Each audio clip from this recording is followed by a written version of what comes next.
Well, good evening. Call the special meeting, the Ames City Council order for Wednesday, February 5th. And we're going to continue on with our budget hearings. I'll turn it over to our city manager and he can make introductions.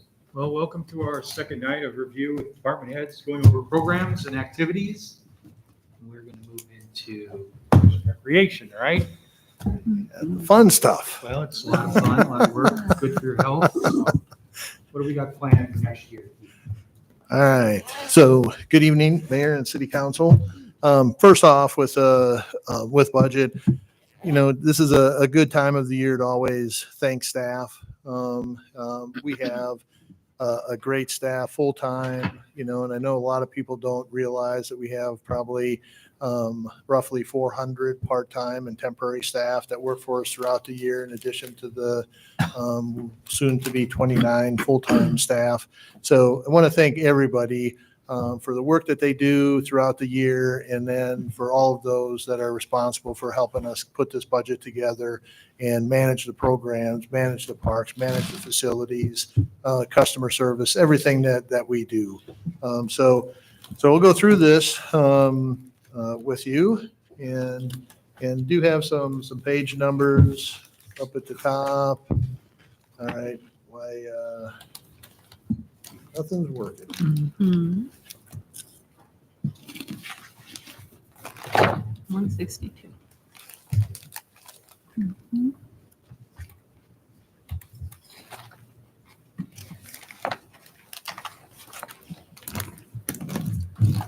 $162.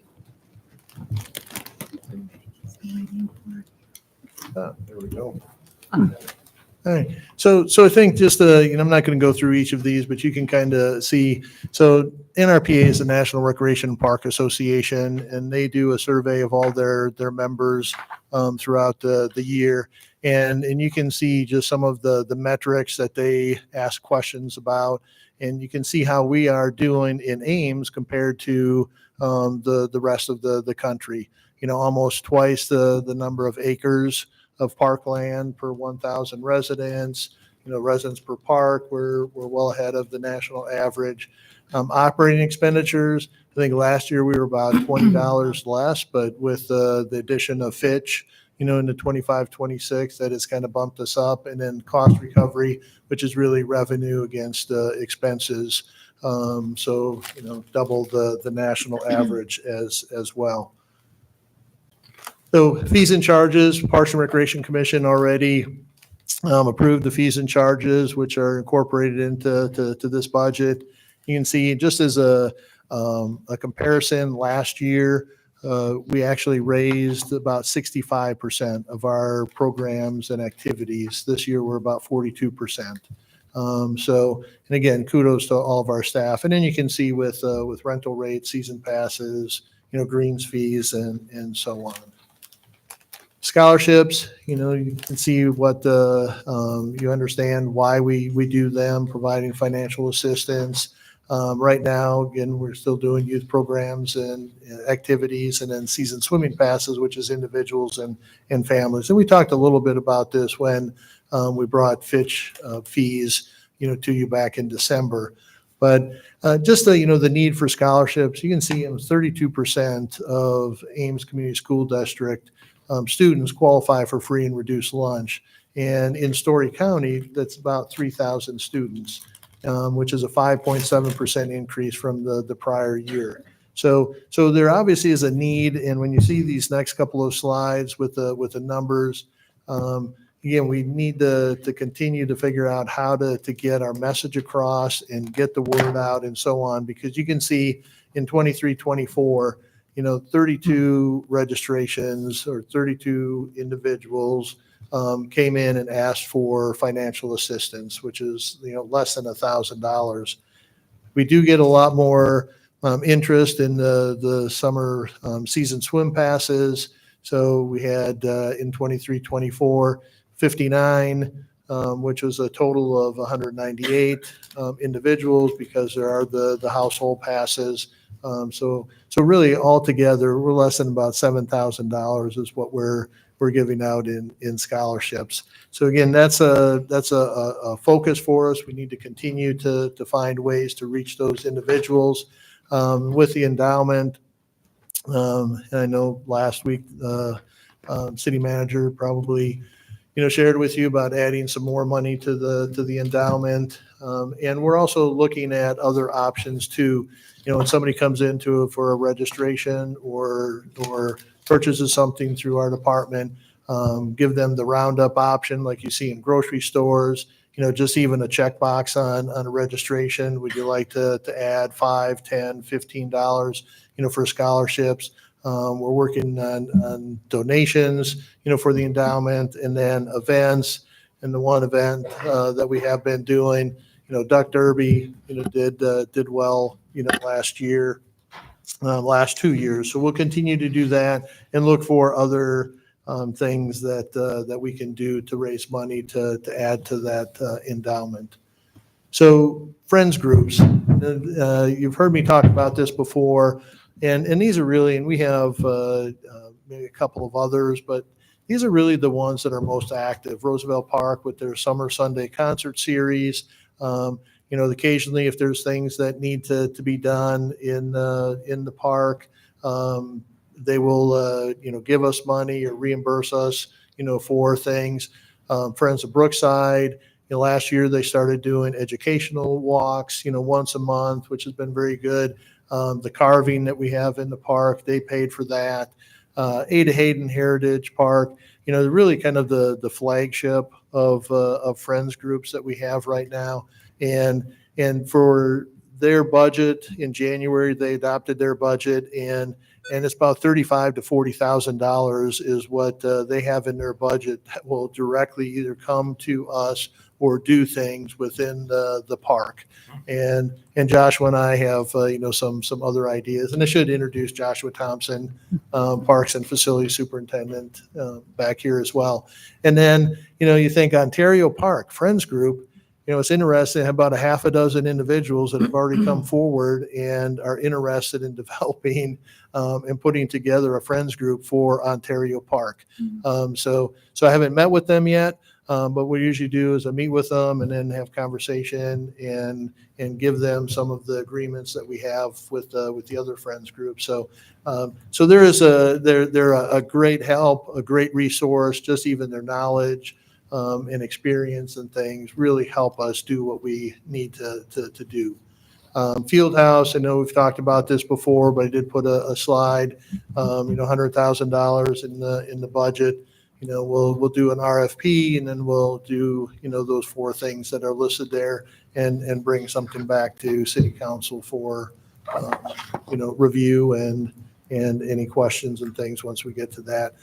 It'd probably be early next fiscal year when we get that accomplished. But we've got a lot of things that we're doing. And then, 60 Forward, just with the center, I just have the picture up there. If you haven't been there, I would really encourage you to go there, and you'll see some other slides of things that we are doing, not only at the 60 Forward Center, part of the 60 Forward programmatic model, but also there are things that are going to be happening at other facilities that we have within Parks and Recreation.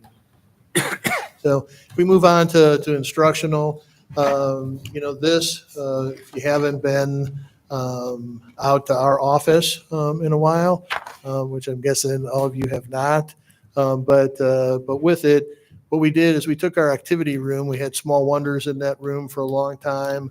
And what we have done is we've done painting. We put this, inch flooring down.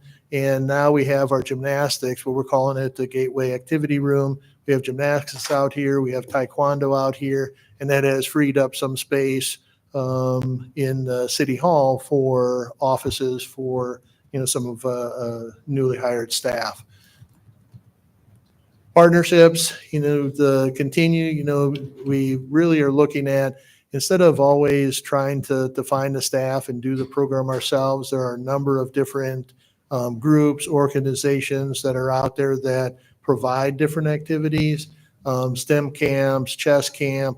actually on Monday nights, if you're ever here, down in the lunchroom by the auditorium, we started a real food for kids, and I've stopped in twice, and I think one night they were making ranch dressing, and another night they were making flatbread and hummus. So the kids really seem to be enjoying it.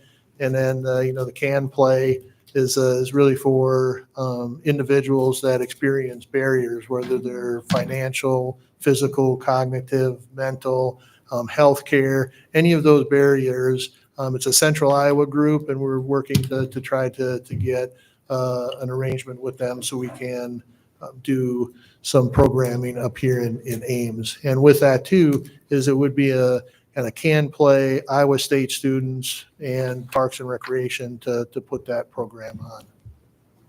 If we move to the athletic, program, again, this is at 60 Forward Center, duck pin bowling. In January, we actually held some educational afternoons where people came in and learned how to play duck pin bowling. And now what we're doing is we're having a duck pin league that we're going to be doing. We're taking registrations right now. For right now, it's again 60 Forward individuals. But we're also looking in the summertime doing a intergenerational program where we can get maybe grandma, grandpa, grandkids in coming in and doing a program as well. So if we move on to aquatics, swim lessons, we've been doing some different things there. The biggest thing, Forker Pool, when that closed last spring, we have been now doing it at the ISU State Gym Pool, and that's working out well. Just doesn't give us a ton of time. We'll continue to do that until Fitch is open and we begin swimming lessons in 2026. Again, these are things that we want to continue to do. Safety, lifelong activity, just a great thing for people to learn how to do. Furman programming, you can see the different things. We actually in the budget, we are needing to replace some of the Wibbit. That's kind of the obstacle course that you see there on the right. And one of the things also just wanted to mention with ACAC, Ames Cyclone Aquatics Club, they have done a Rock the Blocks swim meet over a weekend for many years. And this year they have elected to do it at the high school. And it's not that we've cooperated with them and so on. It's just that bringing all the equipment down, doing all the manpower that was needed and everything, and the timing equipment that we don't have, all of that stuff is already at the high school. So they've elected to do that there instead. And then Fitch, in the budget, 2 new FTEs, an aquatics coordinator and a principal clerk. And then when we shared the budget, we back again in December, we've included in the 25-26 budget 65% of a full year of expenses and 50% of the revenues. Keith, can I just ask you on that? That seems crazy small to have only 2 FTEs for a facility like this. We are very efficient. So what we're able to do and from a maintenance standpoint, council did authorize over the last several years 2 additional maintenance workers.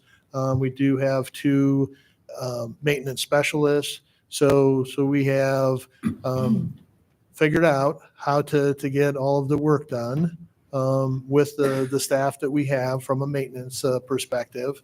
And then with fitness, with the multipurpose rooms that we have, and with Nancy Shaw, what she'll be doing is some of the classes that are here at the City Hall or the community center, some of those will move over. She's already looked at, adding additional classes and things. And what she's looking at is developing new classes that are the same length of time as swim lessons.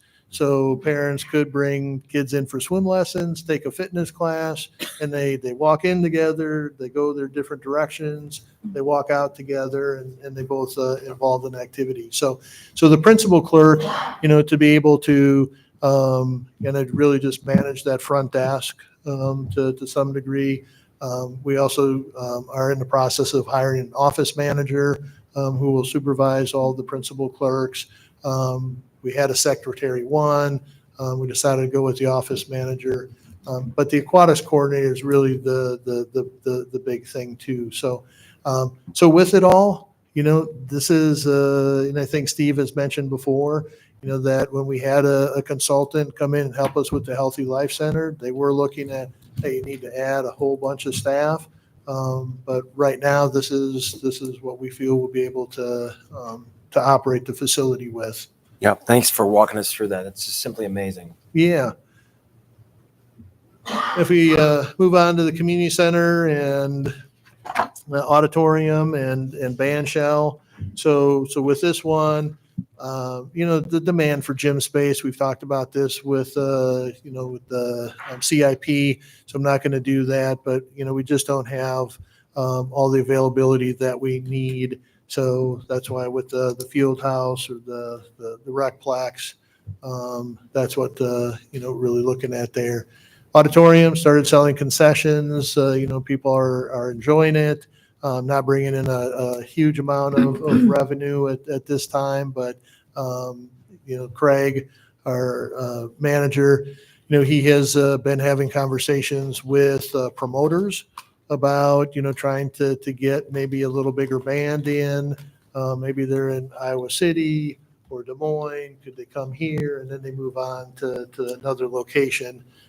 So looking at that, he did do some technical theater training classes and continue there.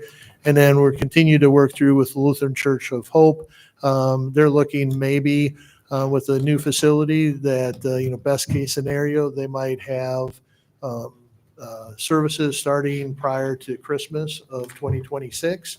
But so we're working through, and that's why he's having some of these other conversations and how are we going to make up for that loss? Because we're probably about, they bring in about $44,000 worth of revenue every year. Net, it's about $35,000 when we take off staff time and everything. So how are we going to make up that $35,000? So we'll continue to work through that. And then, throughout all of our programs and different activities and projects and so on, the grants, that's a thing that we continue. We have the Fifth and Clark Fridays.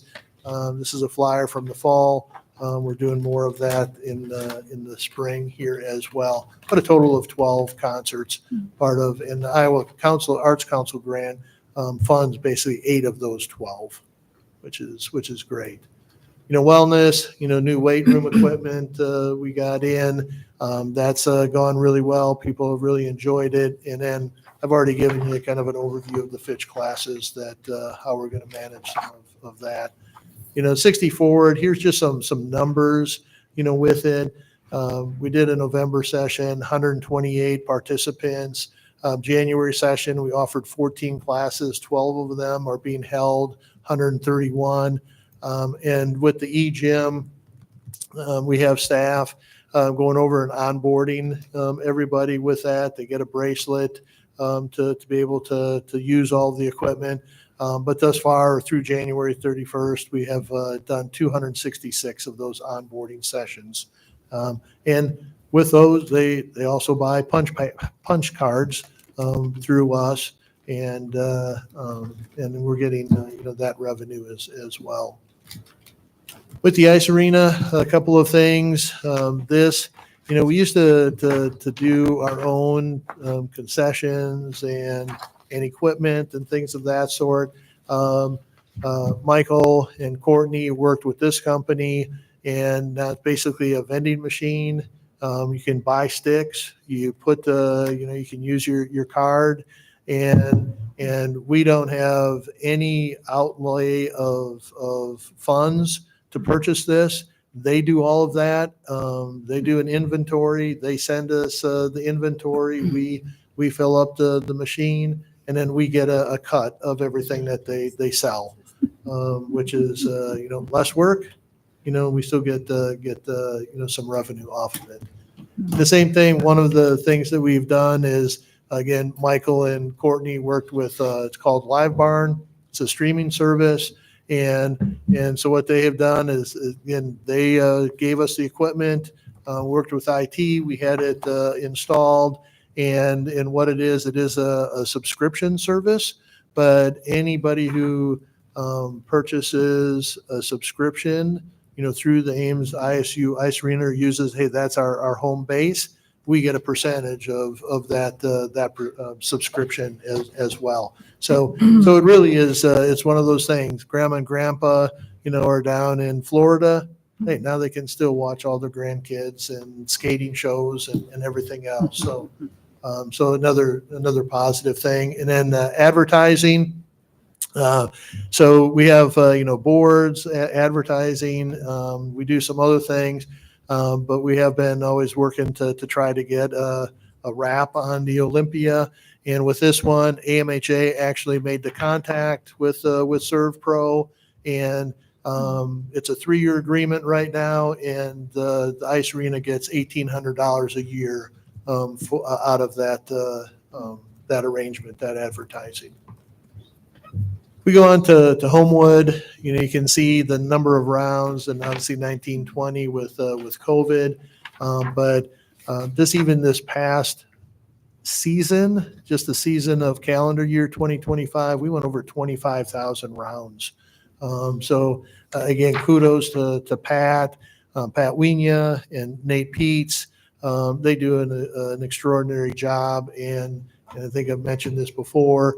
But this past year, with what the Tribune does with their, I forget what it's called. What is it? Best of Story County, and Homewood was named the best of Story County for golf courses. So a lot of neat things, and their hard work is paying off. And programming, Nate, does a number of things, continues to do. We have the painting with the twist. If anybody's interested, I think on February 15th, they have partner painting.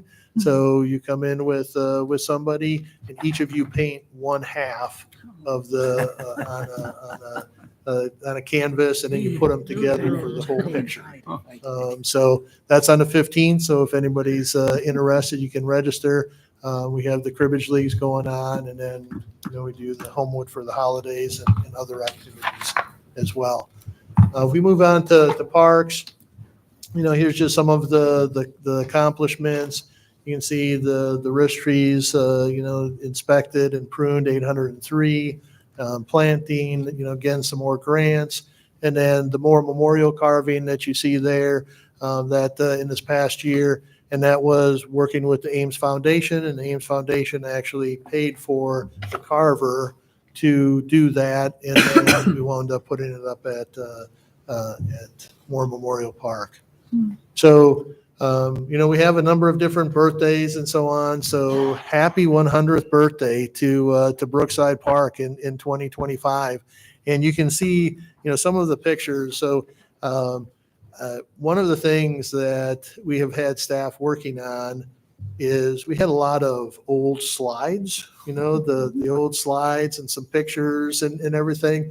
So what they did is they went over at the library with being able to convert them. So they've converted all those to digital and things. But so that ice skating picture is from 1963. Oh my gosh. That shelter picture is from 1967. The lower left egg hunt, 1966. The middle picture with the Nookshut in the background, that was from 2023. But then 1965 for the picture with the fire engine. So yeah, it's one of those things. It's really neat that we're able to do that and then start using those in these presentations, and then also we're looking to get some of these pictures and putting them in some of our facilities as well, show that history of what we've been doing. So we are looking, I mentioned this during CIP with Brookside Park, the Noon Lions, or Noon Kiwanis, is coming forward with $75,000, and they're combining that with our $75,000, and we're doing a new playground over by the Hickory, replacing a playground by Hickory Shelter. So they recently celebrated their 100th anniversary. So hopefully we can get this all done, and in the fall have a ribbon cutting, a birthday party, and just have a lot of fun with it. So no trim parks, we've talked about this before, and again, at one time we had about 120 man hours or person hours throughout the week per week for doing trimming. We're down to probably less than 40. So we're at 20 no trim parks right now. Hopefully by the end of 2026, we're looking at increasing that to 2028 or 28, sorry. Ada Hayden, just wintertime, with doing a lot of other things in the park system. All of our maintenance workers go to Gabby, our city forester, and one of the things you can see the lake up at Ada Hayden, and really been doing a lot of forestry mowing and a lot of other things, and taking a lot of those willows down that have been impeding the view of the lake. We get a lot of complaints about that, so we've been working on that, and that just shows you the picture. It really opens things up. Now, one of the things that we have to do, we have done some experiment last late summer where we took with volunteer groups, we took willows down and then we treated them, and actually that really helped from them coming back. So we're going to continue to do more and more of that throughout the park, and hopefully eventually we can just really manage those willows a lot better. Adopt a Flower Garden, that continues. We're entering 2025 will be the 31st year of this. And again, thank you to Hollub's Greenhouse for donating the flowers every year, and to all the volunteers that make this possible. 51 flower beds throughout the park system that we have. At the Parks and Recreation, any questions before we move on to the cemetery? So I have a question, Keith. So first, just as a comment, we could not be any prouder of our park system and what you've accomplished. It's been amazing to watch. I am curious if there is a way to start generating. You've got some utilization data, and in some other aspects of our city services, we're able to compare our community with peer communities.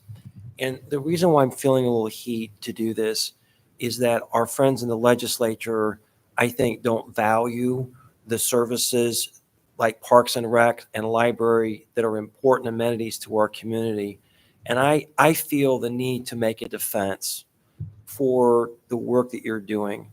And so this is not a today thing, but over time, if there is a way in which we could gather utilization data, not only for ourselves to see the utilization across the community. So it's not enough just to have parks and programs. We want them to be used. And so being able to longitudinally, and you've got that like with the Homewood, which is amazing. Like you've doubled the rounds of golf in that period of time. Stunning.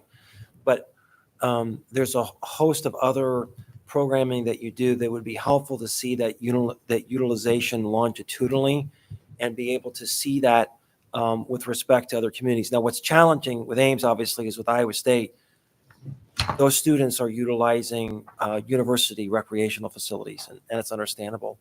So some of this, we need to sort of figure out how to evaluate this in light of Iowa State's recreational facilities. But that would be very helpful Because I think over time, with pressure on property taxes, I think we're just going to need to make the case that what we're doing is very special in Ames, and I want us to be able to make the case of why we're having the impact we are. We're not just building it, hoping they come. They're actually participating, and we're making a difference. But we need that data to make that case. Do you have a suggestion on what kind of data you think would be most helpful to aggregate so staff has a little more direction? Yeah, it's a good question. I mean, you do so many different things. I'm not really prepared to come up with a matrix, but for example, we've got 19.2 acres of parks per 1,000 people. That's a concrete number, and you can compare that with that national average.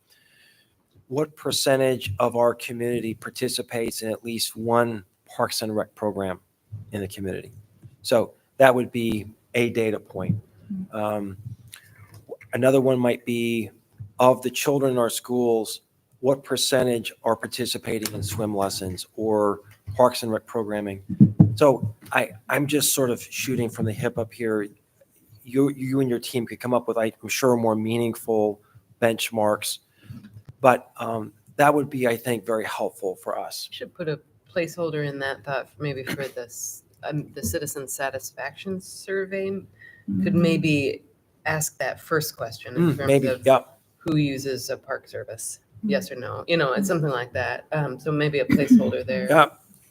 Yep, good idea. Yeah, so you're talking programs, activities, facilities, parks as well? Yeah, so it's a little tricky because we don't know if someone's gone out to a park and taken a lunch out there, right? But there are some things we do know, like our utilization of our classes that we offer. Yep. You've got some of this information here in terms of, this is on page 173, total weight room drop-ins, gymnasium drop-in visits. And for those who are watching, I mean, 9,300. I don't know. I think that's a lot of gymnasium drop-in visits for the facility that we have. Yeah. So there's just a food for thought that I think would be very helpful for us. We have a great park system in the same way the library has circulation data that's very helpful for us to see and be able to compare. This is our ability to tell our story. Yeah, we can continue to work on that. And from a park standpoint, there are some companies out there that actually use cell phone data, to estimate usage in the parks. And I met with one of them, and I don't know if I ever shared this with you, but at Innis Grove, they were showing it to me, and I said, all right, go to Innis Grove Park. And they went up there, and I said, all right, if you got the cell phone data, and they have an algorithm that they use. So they give me 2019 before the Miracle Park opened. And they said, yeah, you had about 27,000, let's say 27,000 people that visited that park. Or how many, not individual, they can tell us how many individual people too, but 27,000 visits to the park. I said, all right, now go to 2023. All right, so 3 years after the Miracle Park opened. And they said, wow. And I said, well, what's the number? And it was about 130,000. Amazing. And so even if you look at the impact of just putting a couple of amenities into a park, that really, and I think we would see the same thing at Car Park. How much use is there right now? We'll get the agility course done this year. What's it looking like? Same thing with the mini pitch, with the splash pad out at Daly. So, and I should mention that we haven't gotten the final paperwork, but Joshua did just get word on Friday that the state is giving us a waiver, granting us a waiver for Daly Park, so we won't have to build an additional restroom. So we haven't had we don't have the final paperwork, but we do have it in writing that they were granting us, the waiver. So I think there are some things out there, and think some of that might be, very helpful. So we'll work with the team and see what else we can come up with. Because you're right, that first slide, it's pretty powerful of how we're doing in Ames compared to everybody else. Yeah. Well, Thank you very They much. are interested, not to spend a lot of time on this, but they are interested, the legislature, about economic development. Are we attracting new businesses? Are we attracting, workforce?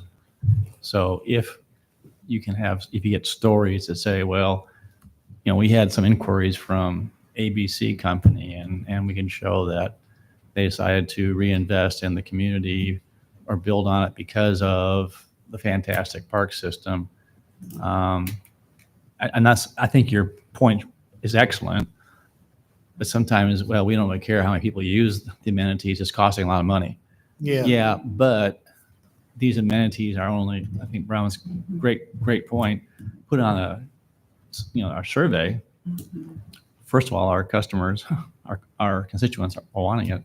Yeah. But two is that they can demonstrate how it's having a positive impact on what matters to them, and that is business growth, economic development. That would even give us another piece of the puzzle to fill in. Yeah. I think we all know anecdotally that's true, but if we can just give some story, they like stories. Yeah. It gives them the ability to explain, and it basically personalizes it. So Right. I think that, and that may be harder to do, but just kind of the idea, and then if something comes up, you can just jot it down and try and aggregate that. That's all. Yeah, the company that I had met with, what they did is they were actually able to do like a map, and just again with Innis Grove, where did everybody come from? And what was incredible about it, there were people from all over the United States. Well, and that's that a great came- data point showing in Yeah. terms of, quote, tourism. Or Yeah. bringing that in. Yeah. To me, I think that would be very helpful. Yeah, and then And also, for example, if XYZ company decided they wanted to invest in helping with redoing Innis Grove, the Miracle Park, Yeah. Well, that would just say, look, the companies believe in it because they're actually investing. I'm just trying to help. Yeah. Give some ideas. Yep. In terms of what I'm down there at the State House, right. we can start really bragging. I think we know it, but if we can say this is actually happening, that would help us understand. To your point, Tim, Yeah. that's because if we get pinched, we have to look at where we have to start cutting. We don't want to cut. When we look at other communities, I was talking with Joshua beforehand. I like to look at infrastructure of other communities, and you travel around Iowa, look at other peer communities. No one touches Ames Parks. It's amazing. So, yeah, I think this is Yeah. really important. All right. Anything else Thank you. on the park Otherwise, we'll move All right. on. So. without going into having some kind of a lame joke? We'll go into the next topic. Yeah. So with the cemetery, one of the things that is included in the budget, you have the Garden of Memories planter, and we do have some money to do tuck pointing, to look at the pillars, and also do some landscaping, just again to keep everything fresh and make sure that it lasts for a long time. So that is included in the budget as well. And then this one, you think a bench. Why is he showing me a bench? So when we put in the 3 columbariums with it, we said we're going to do benches at some point. Well, we were contacted. Joe was contacted. Joe Newman, our principal clerk, he was contacted, and the person said, "Hey, I'd like to make a donation. Or I've got some money. I'm with a group, but and I'm from Ames. I'd like to do you have a project?" Said, "Well, we want to do these benches." So we sent it to her. It was great. Then we wound up working with the Ames Foundation because they needed to make the donation to a 501c3. So they made a donation to the Ames Foundation, gave it to us. But $10,000 is the donation that she made, and we have the benches. We're just waiting for Nevada Monument to install them. So again, we continually and I think more than almost any time in the 30 years that I've been here, all of our staff is continuing to try to get, how do we get those donations? How do we get those grants? How do we work with the different groups? And we continue and will continue, to do that. Because again, I think with all the comments that you just made, there are a lot of people in this community, a lot of organizations take a lot of pride in what's out there, and they want to be a part of it. So we'll continue to work through that. So any questions, cemetery? If not, we'll move on. I just to the think you guys have right-of-way. done a great job. Honestly, when I go out there and, for some of the events, Memorial Day or Veterans Day, the Wreaths Across America, it's amazing. I mean, you have to have it, but it's well taken care of. And Joe does a great job out there. Your staff should be commended for that. And it's just, Yeah. Thank you for that. yeah, it's just really, it's a real asset for our community that we need. Yeah. And then, so with right of way, page 138. So you can see again, but with this one, 3,600 trees that were either inspected and or pruned, planted 173, again, more grant money, 15,000 to help with that. And just EAB with the response plan, we're in year 11 right now. And again, this just shows you, for parks, at the beginning of this plan, we had 563 identified ash trees. We have removed 605 because as we go on, we found more, and so on. Cemeteries, they weren't inventoried initially, but there were 50 in our cemeteries, so we took those down. Right away, you can see 1792, we've already taken 1565, so 227 left. That's what we have left. And we're in year 11, and with the forestry grant that we got through the U.S. Forest Service, we're really thinking that we will be able to wrap up this plan 5 years early. So we'll go through 15 years of the plan, and then we'll be done. And this just gives you, what for year 11, we were supposed to have taken down 281 trees in the parks, taken out 605, and you can see. So we've taken out 624 more trees than what is identified in the plan, and that sometimes as we have the staff, it's there. We do it. We've been trying to continue to move through that. So that just gives you an idea of where we're at with the Emerald-4.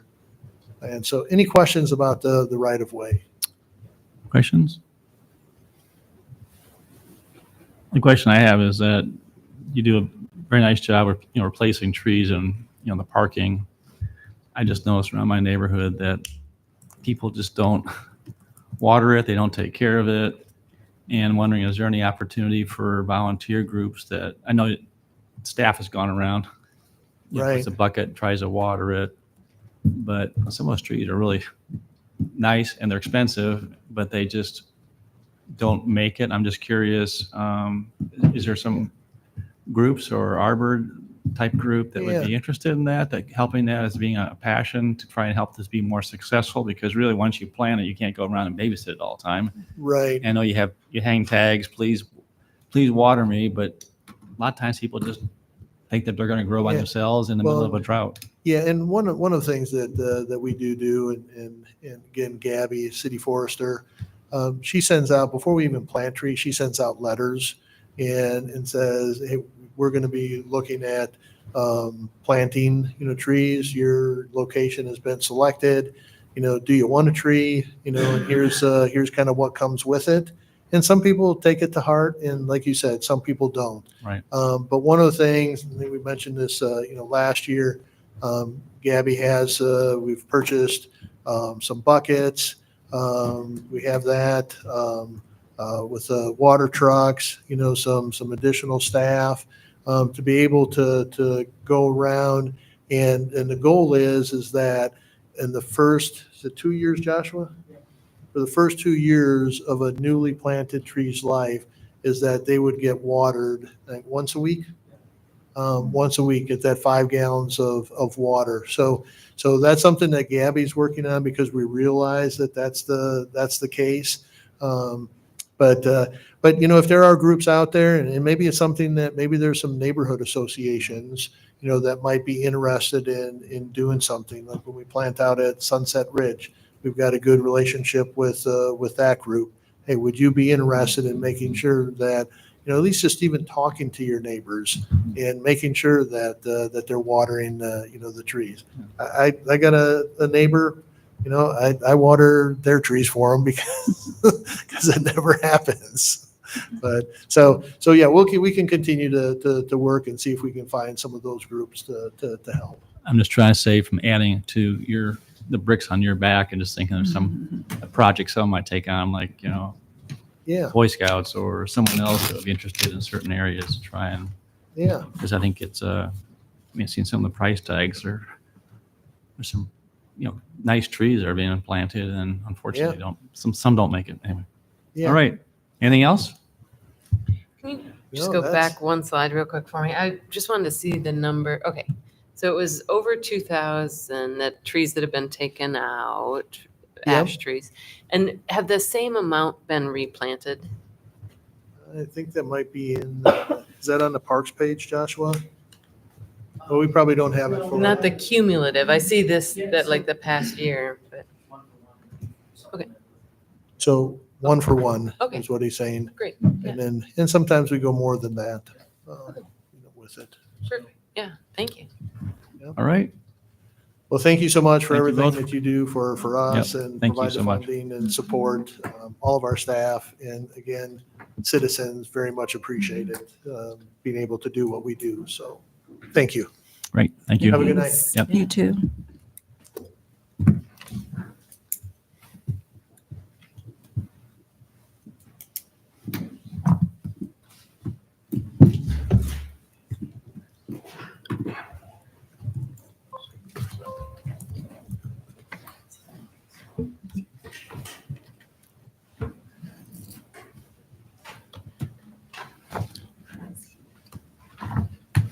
All right.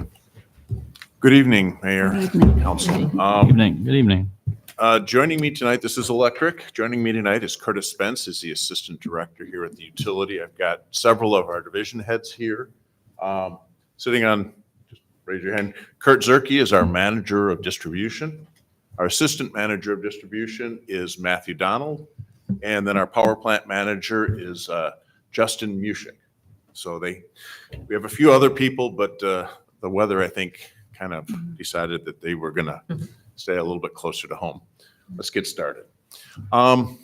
Basically, our report begins on page 68, and it's about 68 through the early 80s. The total department expenditures that we're asking for, looking at in fiscal year 25-26 is about $64.5 million. The nice thing about this is actually 2.3% less than the adopted in 24 and 25, and we'll talk a little bit about that in more detail when we get into the divisions.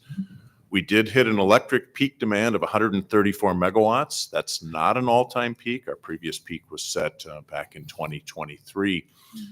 We talked a little bit about this at the CIP. I wanted to show some comparisons between Ames electric rates and some of our neighbors.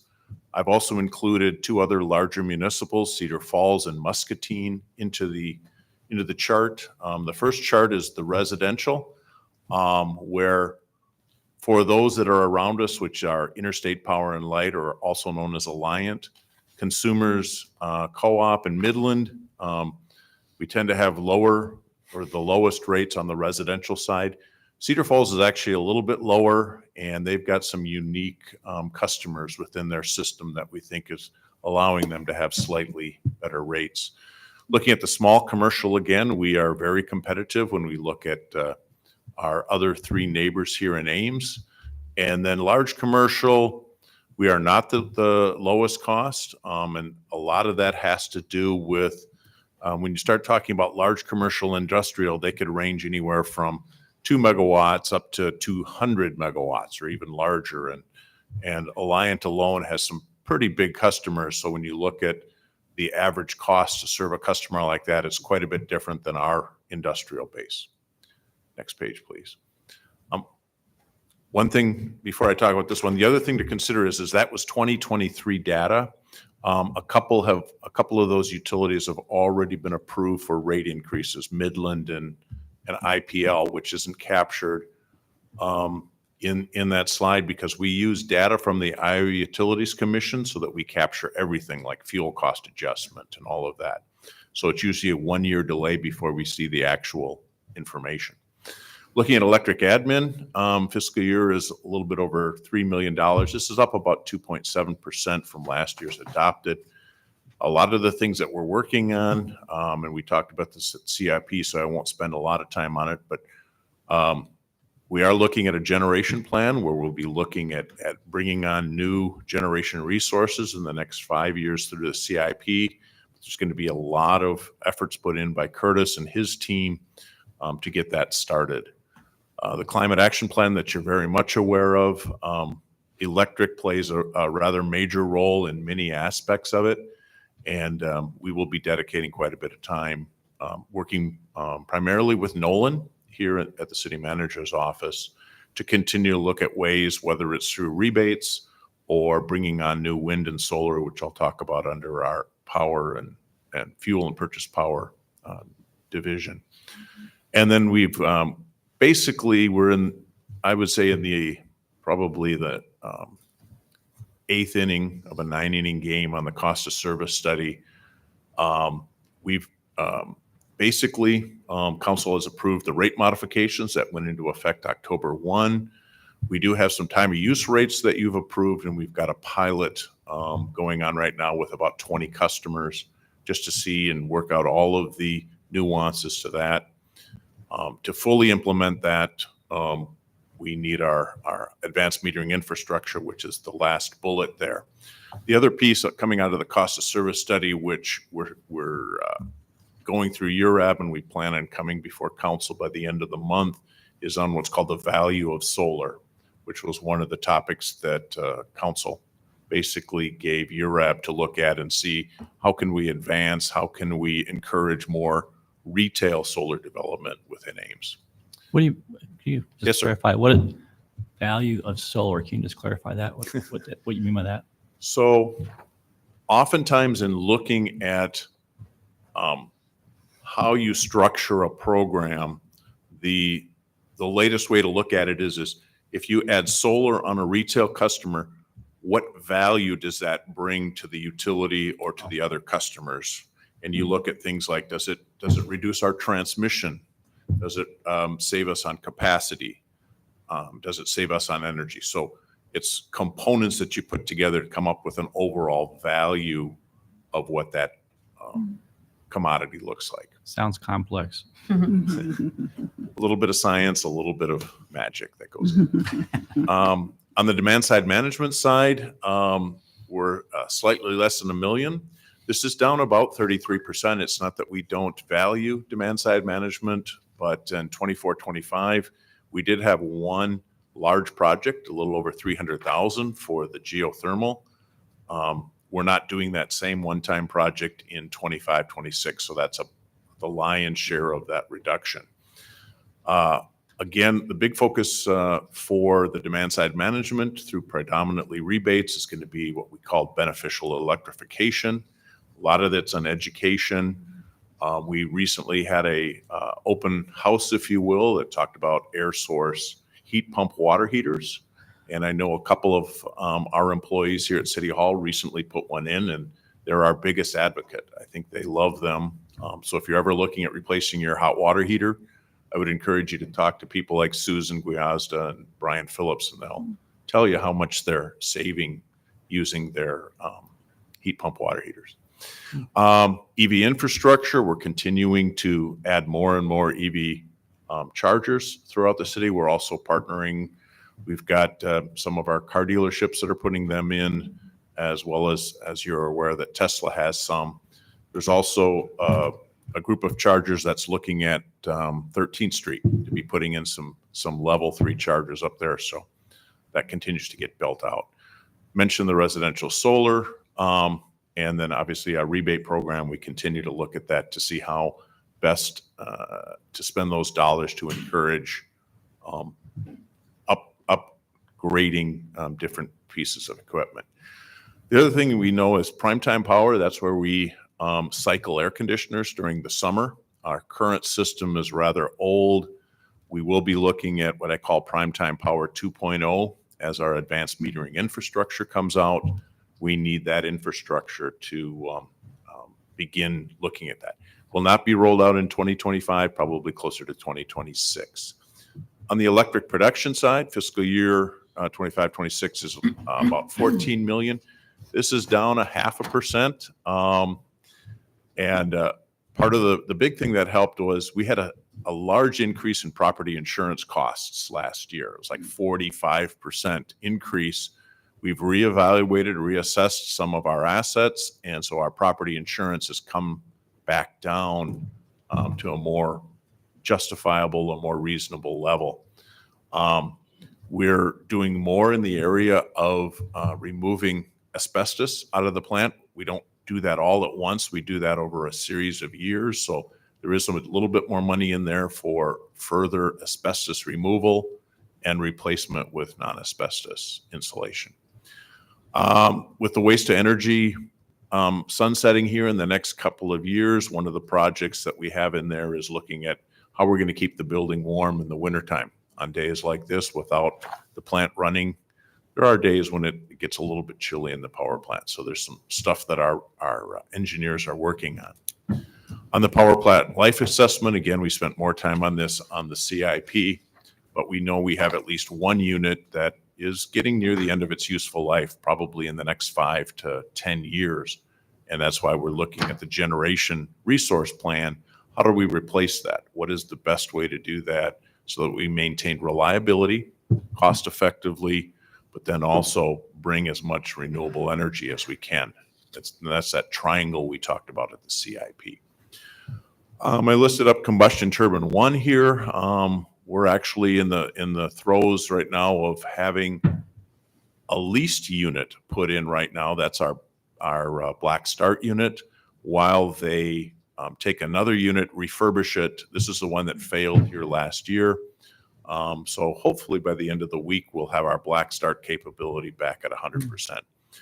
And then after getting off of coal back in 2016, we're working in the process of closing the ash pond and putting that into closure. Next one, the fuel and purchase power. This by far is our largest division budget. It's actually down a little bit from the adopted. We're continuing to keep our natural gas amounts. We're buying less in the winter when it's expensive and more in the summer when it's a little bit cheaper. That contract today ends at the end of this year, and we're going to be looking at hopefully some more creative ways to purchase gas for 2026. Maybe not sign it all up at once. Maybe look at monthly contracts or maybe just seasonal contracts to see if we can take advantage of there's a glut, if you will, in the market right now for natural gas. We do have our contract on natural gas pipeline. We have a contract with Northern Natural. They've said that there will be some rate increases when that contract ends. And that also ends the end of 2025. We're also working on renewable energy. We have a contract with NextEra that ends in 2029. We had a conversation with them yesterday about extending that contract. We're also talking to a developer on new wind. And as I mentioned before, we want to increase rooftop solar, not only for our retail customers, but we're also going to be looking at several city buildings and putting them on roofs on the city building. Electric distribution? Can I just, Yes, sir. on your expenditures, ISU energy, ISU wind, ISU transmission, can you just explain that just briefly? Yes. So the electric department works very, very closely with Iowa State. They are in many ways more of a partner than they are a customer. And that gets confusing too, because, for example, the stadium is a retail customer of ours. But the majority of the campus, they have their own generation. They have their own heating and cooling. For them, then the generation of electricity is actually a byproduct of their heating and cooling. So they provide some of their own electric load to the campus. We then, anything that they don't supply themselves, we buy it on their behalf on a wholesale basis. So when we buy energy for them, we then pass that through. Now, a year ago, when prices were higher in the MISO market, we had estimated that their cost was going to be about $2.5 million. Prices are actually coming in cheaper, so we actually lowered their estimated cost for energy down to about $1.5 million. Oh, The key with this is whatever we're buying for them, there's an equal offset in the revenue side. So if we say that their purchases are 1.1 million, 1.5 million, there's also a revenue line that zeroes that out. And that's how we do that. So it's power purchase. It is transmission. They're I don't want to say joint owner, but they've bought into our transmission system so that they're not paying wheeling. And this was arranged back in, I think, 1990. We have a contract with Iowa State that they pay a load ratio share of our transmission costs, whether we add new facilities or do maintenance and things like that. But there's again, what they use, they pay for, and then we also show a balanced revenue on that. I'm The sorry. wind one, that they're I misunderstood. I thought that we were paying a ISU for energy, for wind, and for transmission. Now I understand what you're saying is that you spend on their behalf, and then it gets reimbursed essentially. yes, sir. Got it. Electric distribution. This one's down a little bit from 2024. Our big contract usually in electric distribution is the tree trimming contract, and that's going up 4% this year. We continue to see supply chain delays. So to offset that, we increase our inventory predominantly in transformers, in cable and wires, or distribution lines and things like that. Animal guarding is kind of a forever project. We're constantly, when we find squirrels predominantly, we try to animal guard the system to prevent or reduce the number of outages we have. We have started adding more electric vehicles to our fleet in electric. I know we have at least one Ford Lightning. We're getting another one. And the guys right now seem to like it. We haven't moved into the big heavy equipment. We haven't found a line truck that is an electric vehicle that we can afford at this point. And then we do a lot of work with Public Works. When they widen a project, we're there either removing street lights or working on distribution to work with them. On the tech services side, this one's up quite a bit. It's small, but it's up quite a bit. They're the leaders on our advanced metering infrastructure. So some of the things that they want to do is we're going to be touching every meter on the system here in the coming year and a half. So they wanted to have extra materials on hand. So if we open up a meter and we find a cracked insulator or cracked meter socket, that we can then replace it and not have to put anything back into systems that are loose or broken. They also, one of the things they do within their substation side of electric tech services, we typically go through or recondition the oil in our main transformers. We do one a year. There was 1 year we didn't get it done, so they wanted to get 2 done this year to get us back into having 1 done every year. We also have in here a storage building addition. In listening to the council here a couple of meetings ago about, do you put up a metal shed or do you make it look a little bit nicer? We're actually going to put that out for bid, looking both at metal and then also at precast concrete. I think that's the right terminology. So we're going to look at that and see what the cost difference are. So if we're going to put up a building, it's not going to be a Taj Mahal, but we're going to make it look a lot better than a metal corrugated building. And then there's some money in there too. We currently have a van for one of our crews. There's just too much weight on that chassis, so we're going to upgrade. We're putting some money in the budget to upgrade that through fleet services to a truck body as opposed to a van. Almost done. All right, two Before more. we move on page 80, Yes. small question. What I'm trying to look for in these is oftentimes major fluctuations in line items. And on page 80, could you just give me a sentence on why the internal services is up 45%?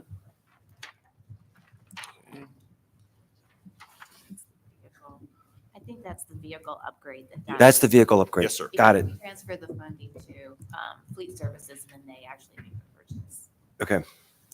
Cool. Thanks. Thank you, Nancy. She's quicker than I. Electric engineering, last division. This is up a little bit here too. We're fully staffed there. A lot of the things that we're looking at is our 69 kV, which is our transmission system, remains to be old, and we want to begin replacing poles there. So the reconstruction, a lot of the old poles will continue. That'll enhance our reliability. As we talked about at the CIP hearing, we're also working with ITC. They're the transmission provider to Alliant or Interstate Power and Light. And they're building that Prairie View substation out at the industrial park. And we're going to be a partner in that. And it brings in a lot of benefits for the city in terms of reliability.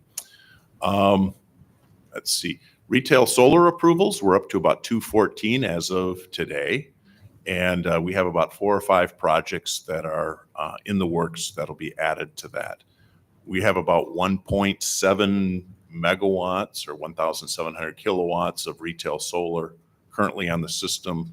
And we're hopeful that with the URAB's changes to that program, we're going to see a big influx of retail solar this year and the next year. We'll talk more about that when we come before council. And then we have this is kind of interesting. We have a line extension that we're supporting a new rock quarry on South Dayton. And I know that South Dayton area has been talked about, but there's a new rock quarry going in south of our existing facilities. So South of your, where? So if you go to Dayton and head south, there's I'm going to call it a car dealership. I don't know the right terminology for that. But then beyond that, it's Manat, but it's not Manat. It's a different Manat, and they've asked us to extend a transmission. South of Highway 30? Yes, sir. Yep. So, with that said, our overall electric fund, looking at the fund itself, is currently we're anticipating at the beginning of the year we'll have about $38.5 million with revenues of slightly over $77 million. This is an increase of about 1.7%. So the end of, we're estimating, working with Corey, and estimating that the end of the 25-26 will have a balance of that amount. From our cost of service study, we used to say that we needed to keep about $10 million in the balance. We've increased that to $20.3 million. So if you subtract the two numbers, we'll have an unreserved fund balance of about $18 million.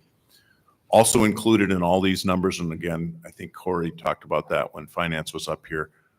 This is all predicated on assuming a 1.5% rate increase, which we're requesting for fiscal year 25-26. It likely will not go into effect until the end of the summer season, so typically in that October timeframe. Don, I apologize. I feel like I should know this, but can you give us a brief explanation of why that fund balance is at 20.3 million? I feel like we should know why a balance would be of that size. If you recall, we had Mark Bokamp he was the consultant that looked at our cost of service study and the rate design.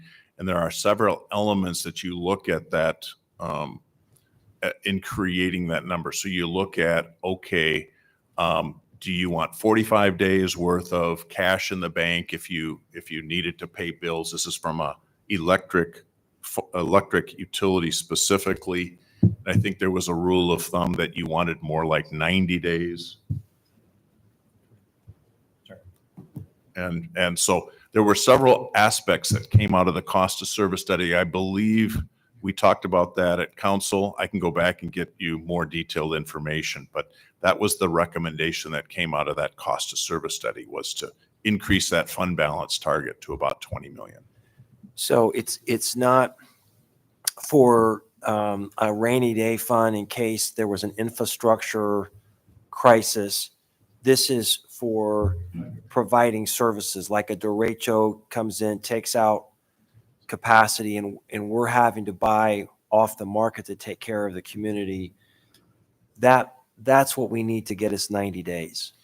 I It's saying that right? So for example, right now, when we had that windstorm that took down our 161 kV line down on the way to Ankeny, even though we're going to be reimbursed from FEMA for that work, we're paying all of those upfront costs. And that's to the tune, it's a smaller example, but that was to the tune of, I think, $1.5 million. Or in the case of combustion turbine number one, as that failed, we're paying all of the bills up front, and then the insurance company will come in and pay us. So it's not a rainy day fund. It's basically cash that we're reserving for issues, catastrophic emergencies, things like that. Yeah, great. Thank you for that. Very helpful. That's all we have. We're open for questions. That fund is going to grow too, because we're going to add, you're going to see we have this size fund. We're going to add, remember, 1.5% increase in rates for the next 5 years. We're going to build it greater than that because we're going to consciously draw down that balance. Remember, to help pay for the capacity expansion that we're planning in the CIP. Remember that? So that's what we do. Sometimes we raise rates. We raise rates to cover operations and capital for 5 years. So we consciously draw it down. That's why we have revenues don't eat expenditures each year. We stop when we get to the minimum balance, whether it's 10% or 25%. But you're going to see that balance grow over the years as we're going to actually increase rates even with those balances. So we want to consciously draw it down. Yeah, that's very helpful. I had just one question, Don. The solar use in Ames, how is there a way to compare Ames with our peer communities? I feel like I'm saying that a lot in these budget hearings, but it's just a helpful data point for us. Are other communities ahead of us, behind us? Where are we in terms of our communities work with solar? Could you give it just a thumbnail sketch on that if you know? Yeah, and there's a couple different pieces to that. If you were to ask, how are our retail program, how is our retail program, in other words, allowing customers to install versus our neighbors, I think if you were to look at the percentages, ours are higher. If you look at, let's say, a Mid-American or something like that, we actually have a higher percentage of our customers putting solar onto their roof. If you were to look at an Alliant probably has more on theirs because their rates are higher. So there's more of a payback. So it's, in some ways, it's also a cost offsetting. If you looked at the other two larger municipals, Muscatine and Cedar Falls, they have less retail programs, but I know Cedar Falls has a larger solar farm than we do, for example. Neither Muscatine nor Cedar Falls necessarily have a climate action plan that they're working towards, so they're not trying to go greener. They put that in for other reasons. So I think we have a good, robust retail program. I think we have a decent utility scale program, but that's something that we're going to be looking at as we move forward, as we work to meet that climate action plan. Does that answer your that's question? extremely helpful. So do you And we have can get better data. If you want to see specific numbers to numbers, we'd be happy to put that together. do you have a tentative month when you're going to be coming back to us to have a deeper conversation on solar?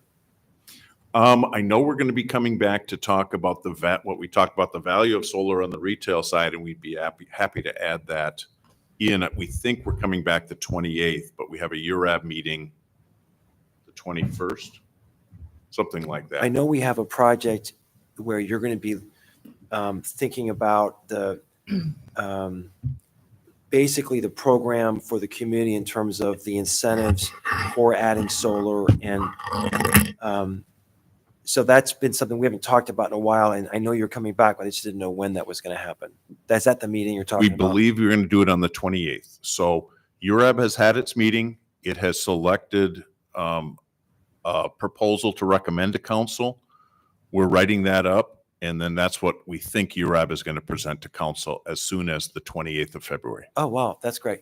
But if you're asking, remember our climate action plan, one of our 7 first moves or steps we're going to make with our last consultants, which I think you were impressed with, we talked about raising rates 1.5% for 5 years to generate funds that we could help pay for our debt to do a $50 million sustainability project. Probably be a win versus solar, but we'll talk to you about that. And that would bring us up from renewables from 15% to about 31%. So I don't know what part of solar you're talking. I was looking at the winds we're talking residential. about. Yep, the residential solar component. Just the residential solar. Oh, that's all you're talking about right now. Well, I just wanted, we had left things with Don to come back to us to fine tune the incentives. The that discount or community something has. we give to them. Correct. You're just focusing on that then. I mean, that, We were also going to do rooftop solar. So you're talking about strictly the residential solar. that's correct. Yeah, you're right on point. That's what we'll be talking about.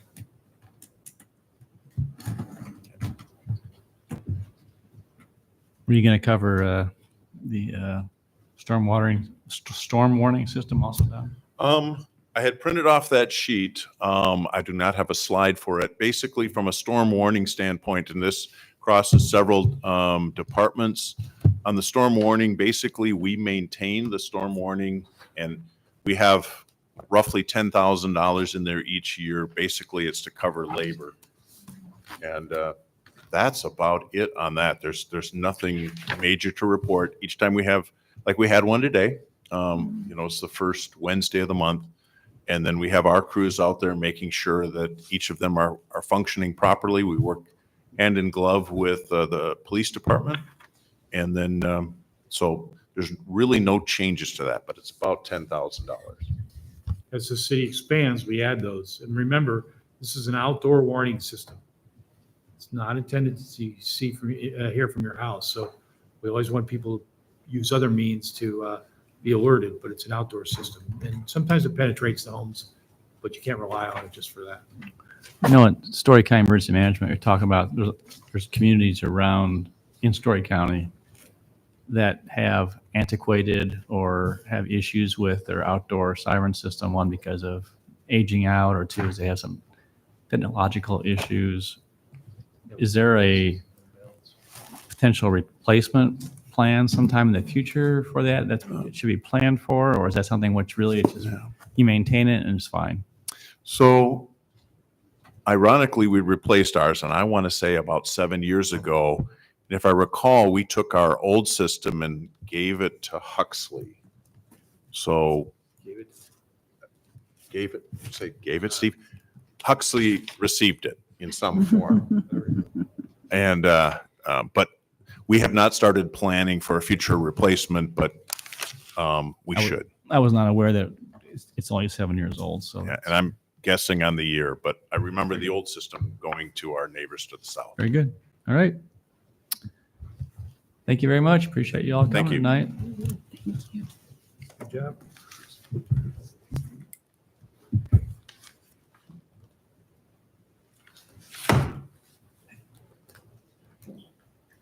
Did say in there. we're gonna remove the doubts.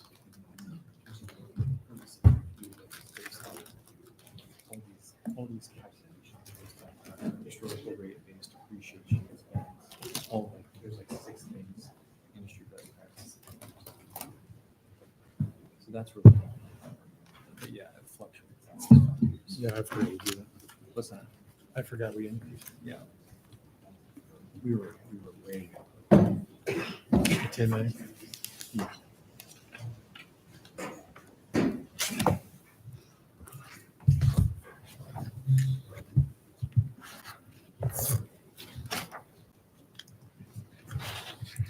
Good evening.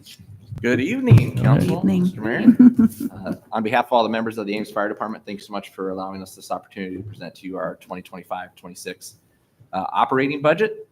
Tonight, I'm excited to have alongside me Deputy Chief Tapper, Deputy Chief Tom Hackett, and the city's building official, Sarah Van Meederen. I'm blessed to have a great team. They worked really hard to make sure that we put together a great budget. And when it comes to fiscal stewardship, I'll put these three up against anybody else in the city. They do a great job of making sure that we are being very aware of how we spend the citizens' tax money and putting it to good use. So also want to take the opportunity just to recognize Nancy and Patty for all their help, making sure that when we go through probe, there's a lot of work, there's a lot of phone calls, and Nancy's patience with me and all my questions. So thank you for all the help there. So fire is broken down into two big programs. You got fire safety, and then you have building safety. And tonight, you have all the numbers before you. My goal isn't to tell you about all the numbers. Really, what I want to do is take you on a little journey and highlight some of the amazing programs we have, some of the exceptional people that we get to work with every day, and show you how that community's investment in us and the equipment that we have allows us to better serve our residents and keep them safe. Obviously, if you have any questions, please stop me along the way. I'd be happy to answer any questions you may have. Overall, we're recommending a 4% increase to fire safety budget. This increase also includes the cost of adding one additional firefighter to our suppression and emergency response division. This will increase our overall number of FTEs on the fire side to 63. I'm the 0.7 there because part of my salary comes from the building side. And that puts us at 11 FTEs towards a fourth fire station, which is really important. The city manager has done an outstanding job of helping prepare us to be able to absorb the cost, because we know 92.7% of our budget is personnel cost. And to be able to add a fourth fire station, it would be cost prohibitive to do that all at once to add the staff. So the city manager, over quite a few years now, has added incrementally when the budget has allowed 1 FTE. And so to be at 11 is pretty amazing, knowing that if we can get to that 12, we have an opportunity there to look at opening a fourth fire station. I also want to take this opportunity to recognize Iowa State University. They are a big partner of not only of our community, but specifically the Ames Fire Department, as they contribute 25% of our operating budget and part of our debt service. And the partnership between our two organizations has provided multiple opportunities for us, but also for them with research and grant opportunities. I think they've actually been awarded more AFG grant total dollar-wise than we've received just because of their textile work with firefighting gear and gloves. So we're very, very fortunate to have Iowa State University's support and partnership. Moving forward, pages 46 and 47, which will highlight our fire admin and support. Tonight, I'm excited to give you an update on where we're at with relocating fire station number 2. And I also want to give you a little update on where we were at as we're evaluating a fourth fire station. If you recall, we evaluated a piece of ISU property on the southeast intersection of State and Arbor. As we reviewed that site, we found out that it was going to be cost prohibitive just due to the amount of fill that was needed to make it a buildable site. We went back to ISU and asked them to consider a different piece of land on the west side of State Avenue. And this is, you can see here, this is just south of the Baker subdivision. ISU was agreeable, and I'm happy to report to date that we've completed soil samples at that site. And the city manager has also allocated funds in this year's adjusted budget to study the site further, create conceptual designs, and develop cost estimates. An RFP went out a couple of months ago, and we got all the proposals back. We are working through those now and setting up interviews. And we're hoping to be back to you guys here in a few weeks, probably next month, to award bid for architectural and engineering services for station number 2 relocation. Can you stand that just for a second? Yes. So do you have a sense today of where the footprint of the fire station would be on that property? We do, yes. Working with our talented engineers, Damien Pragetzer and Mark Ganson, they actually looked at this from a traffic standpoint and used some of their civil engineering background to give us a rough idea, and it would be just on the south side of that shared use path. We'd actually incorporate part of that shared use path probably into one of our drives and have a crossing there for people to cross safely. I think ISU is excited about us being there because it'll provide some light, it'll provide some security features as well, having a fire station there. So we're pretty excited about this site and the opportunity that working with Iowa State is providing us. How big is that overall parcel, do you know? Oh, what was that? I think 6+ acres, Steve. It's quite a bit. Just the yellow or the whole thing? No, the yellow is a little over, and it's a little over an acre. We're not needing. We're looking more at the frontage side of that whole parcel. So why would we take the parcel going all the way north if we're just building on the south side of the trail? We could. I think it's the whole parcel. It depends on how Iowa State. I think they would like us to take over that whole parcel. Without getting into details, it's Iowa State had asked if we would consider essentially taking that, and I think just watching it, security as well as some other things, it's become an issue for them. Okay, So, I yeah. wasn't aware of that. Yeah, it's just, I mean, just as a historical note on this parcel might well have not been protected if it wasn't for Warren Madden's work on, and when we were negotiating this whole subdivision, was litigation for a couple of years. And I just want to put a historical pin on this. Warren Madden did a phenomenal job in securing that southern parcel. For those who are on council would remember that. And that land is really a very valuable, I think, beautiful piece of ground that that trail in particular is a favorite running trail, walking trail in the community. So being able to preserve it as part of our shared use trail system is going to be very valuable. So as long as we can do this in a way that doesn't jeopardize that piece of ground, I think it's fantastic. Yeah, and I think there might be some opportunities working Parks and Rec to have perhaps a bike shop or a setup there that allows you to put air in your tires or change a tire. I know they have that over on Bergie's office staying. They have that a bike repair rack, I guess you call it. So I think there's going to be a lot of opportunities at the site, and we're excited to hopefully be able to select an architect and engineer and get back to you at some point in time with cost estimates to see what we want to do with this project and when we want to do it. So, Yeah, thanks for that. yeah, absolutely. Staff continues to explore alternate building sites and building types for a fourth fire station. As Ames expands and develops, particularly in areas farther from existing stations, response times are becoming less predictable, which may impact public safety and the department's ability to meet service expectations. The evaluation of a fourth fire station aims to ensure that coverages can be optimized, response times can be improved, and the department can continue to effectively serve a growing and dynamic community. This is a familiar slide. It's one I shared with you last year. So this is one of the outside of the box concepts that Deputy Chief Tapper is actually working on. We met with the developer last year about getting into an existing neighborhood, ran into some issues with covenants.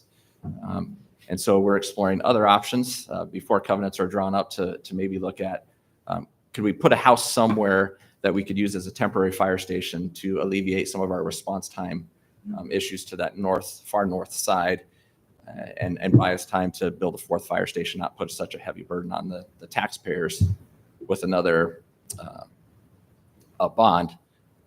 But then also when we're done with this house, be able to turn it back over and put it back out on the market and help our residential market for housing. Can you comment on NIMBY? Not in my neighborhood, not in my backyard, in terms of people, sirens going off in the middle of the night when you're leaving that, or how would that work in terms of, adjacent neighbors being apprehensive about? For sure, yeah. I mean, I think that's one of the issues I think we had with people on the State Street, being concerned about that. So can you just comment on that? I got to attend a few picnics and have some good conversations, and they're all valid Yes, we did. concerns. The one nice thing with our fire response is that we don't have to turn on our sirens immediately when we're responding. We wait till we're on an arterial street. There's some actions that we can take to limit the noise and be a good neighbor. We don't want to be a bad neighbor. We want to be a neighbor that you can come over and get a cup of sugar from, or that you can, if you need help starting your lawnmower, that we can be there to support our neighbors. So the last thing we want to do is have people that are frustrated to have us there. We want to be seen as a resource to the community and the neighborhood. Are there other cities that are using this approach to fire stations? We just visited, I don't know if, John, you were there we visited Marion's fire station. Mm-hmm. I mean, it seems to me like the newer fire stations are more of the traditional facility that had some really interesting sort of training attributes within it. So is this being done in other places? I guess that's what my question. It is. The photo you see here is from Aurora, Colorado. It's actually fire station number 15. This is one of 2 single-family dwellings that they've converted into firehouses. So the concept has been out there. It's just in Des Moines. It's been quite a few years in Cedar Rapids. Sorry, I take that back. It wasn't Des Moines. It was Cedar Rapids. Looked at this model probably 2 decades ago. And I think they might still have one station that operates out of a house, more of a house concept than a traditional fire station. And you've had a chance to visit those yourself? I mean, with some of those? I have not, other than online and watching tutorials. Okay. And I know Chief Taffer's done quite a bit of research on how we could make a house work with just increasing. Here you can see in the garage, they just raised the header. But as far as all the stuff on the interior, it's stuff that you can easily convert back into a single family, which we think is pretty attractive to be able to use it for a fire station for a few years, serve that part of the community and the rest of the community as well. As you know, we have a 4th fire engine in our capital improvement plan at year 4. So we think it's a pretty creative solution. It's not as expensive. I mean, this is something we could get done for well under $1 million. Can you just see the real estate ad? For sale house, big garage. Yeah. You could fit a fire truck in it. People will use that. Yeah, but you mentioned not in my backyard. All the little kids are going to love this. Oh, yeah. Are you kidding me? I live next to a fire station. Oh my gosh. No. Yeah, and I think it's important if we can get in early into a neighborhood so that people that come to build in that neighborhood know that it's there versus coming into an existing, Right. which is much more difficult. I think we have a better shot of not running into the not in my backyard problems.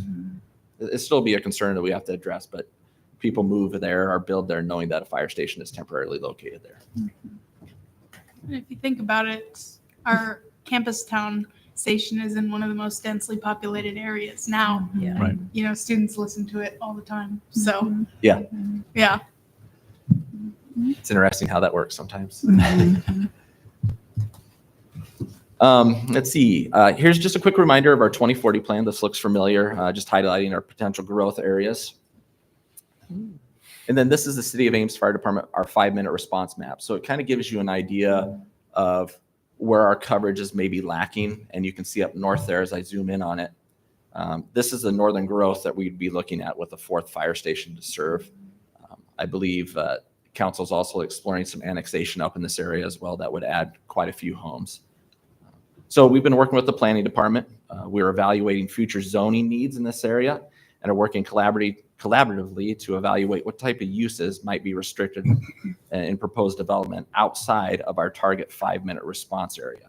For example, given the critical nature of emergency medical response for healthcare facilities, particularly nursing homes, which have non-ambulatory occupants, thus impacting evacuation capabilities during a fire, that type of use may be restricted in that area. I'm happy to share with you the 27-foot mobile command trailer. I really love the versatility of this trailer. We've had it for about 5 months now. We're still doing some consumables, getting stuff inside, getting some chairs, some minor things, but we still have a few little things to make it to increase its operation capabilities. But it could get deployed at any point in time now. What's really nice is any department in the city for any type of event can use this trailer. And I'm happy to let the city manager remind him that the company that we worked with for this trailer, they were the first we recommended and said, hey, the city manager challenged me and said, how can we make sure this just doesn't say mobile command? I want this to be able to be used by anybody in the city. And as you can see, we have mobile city hall.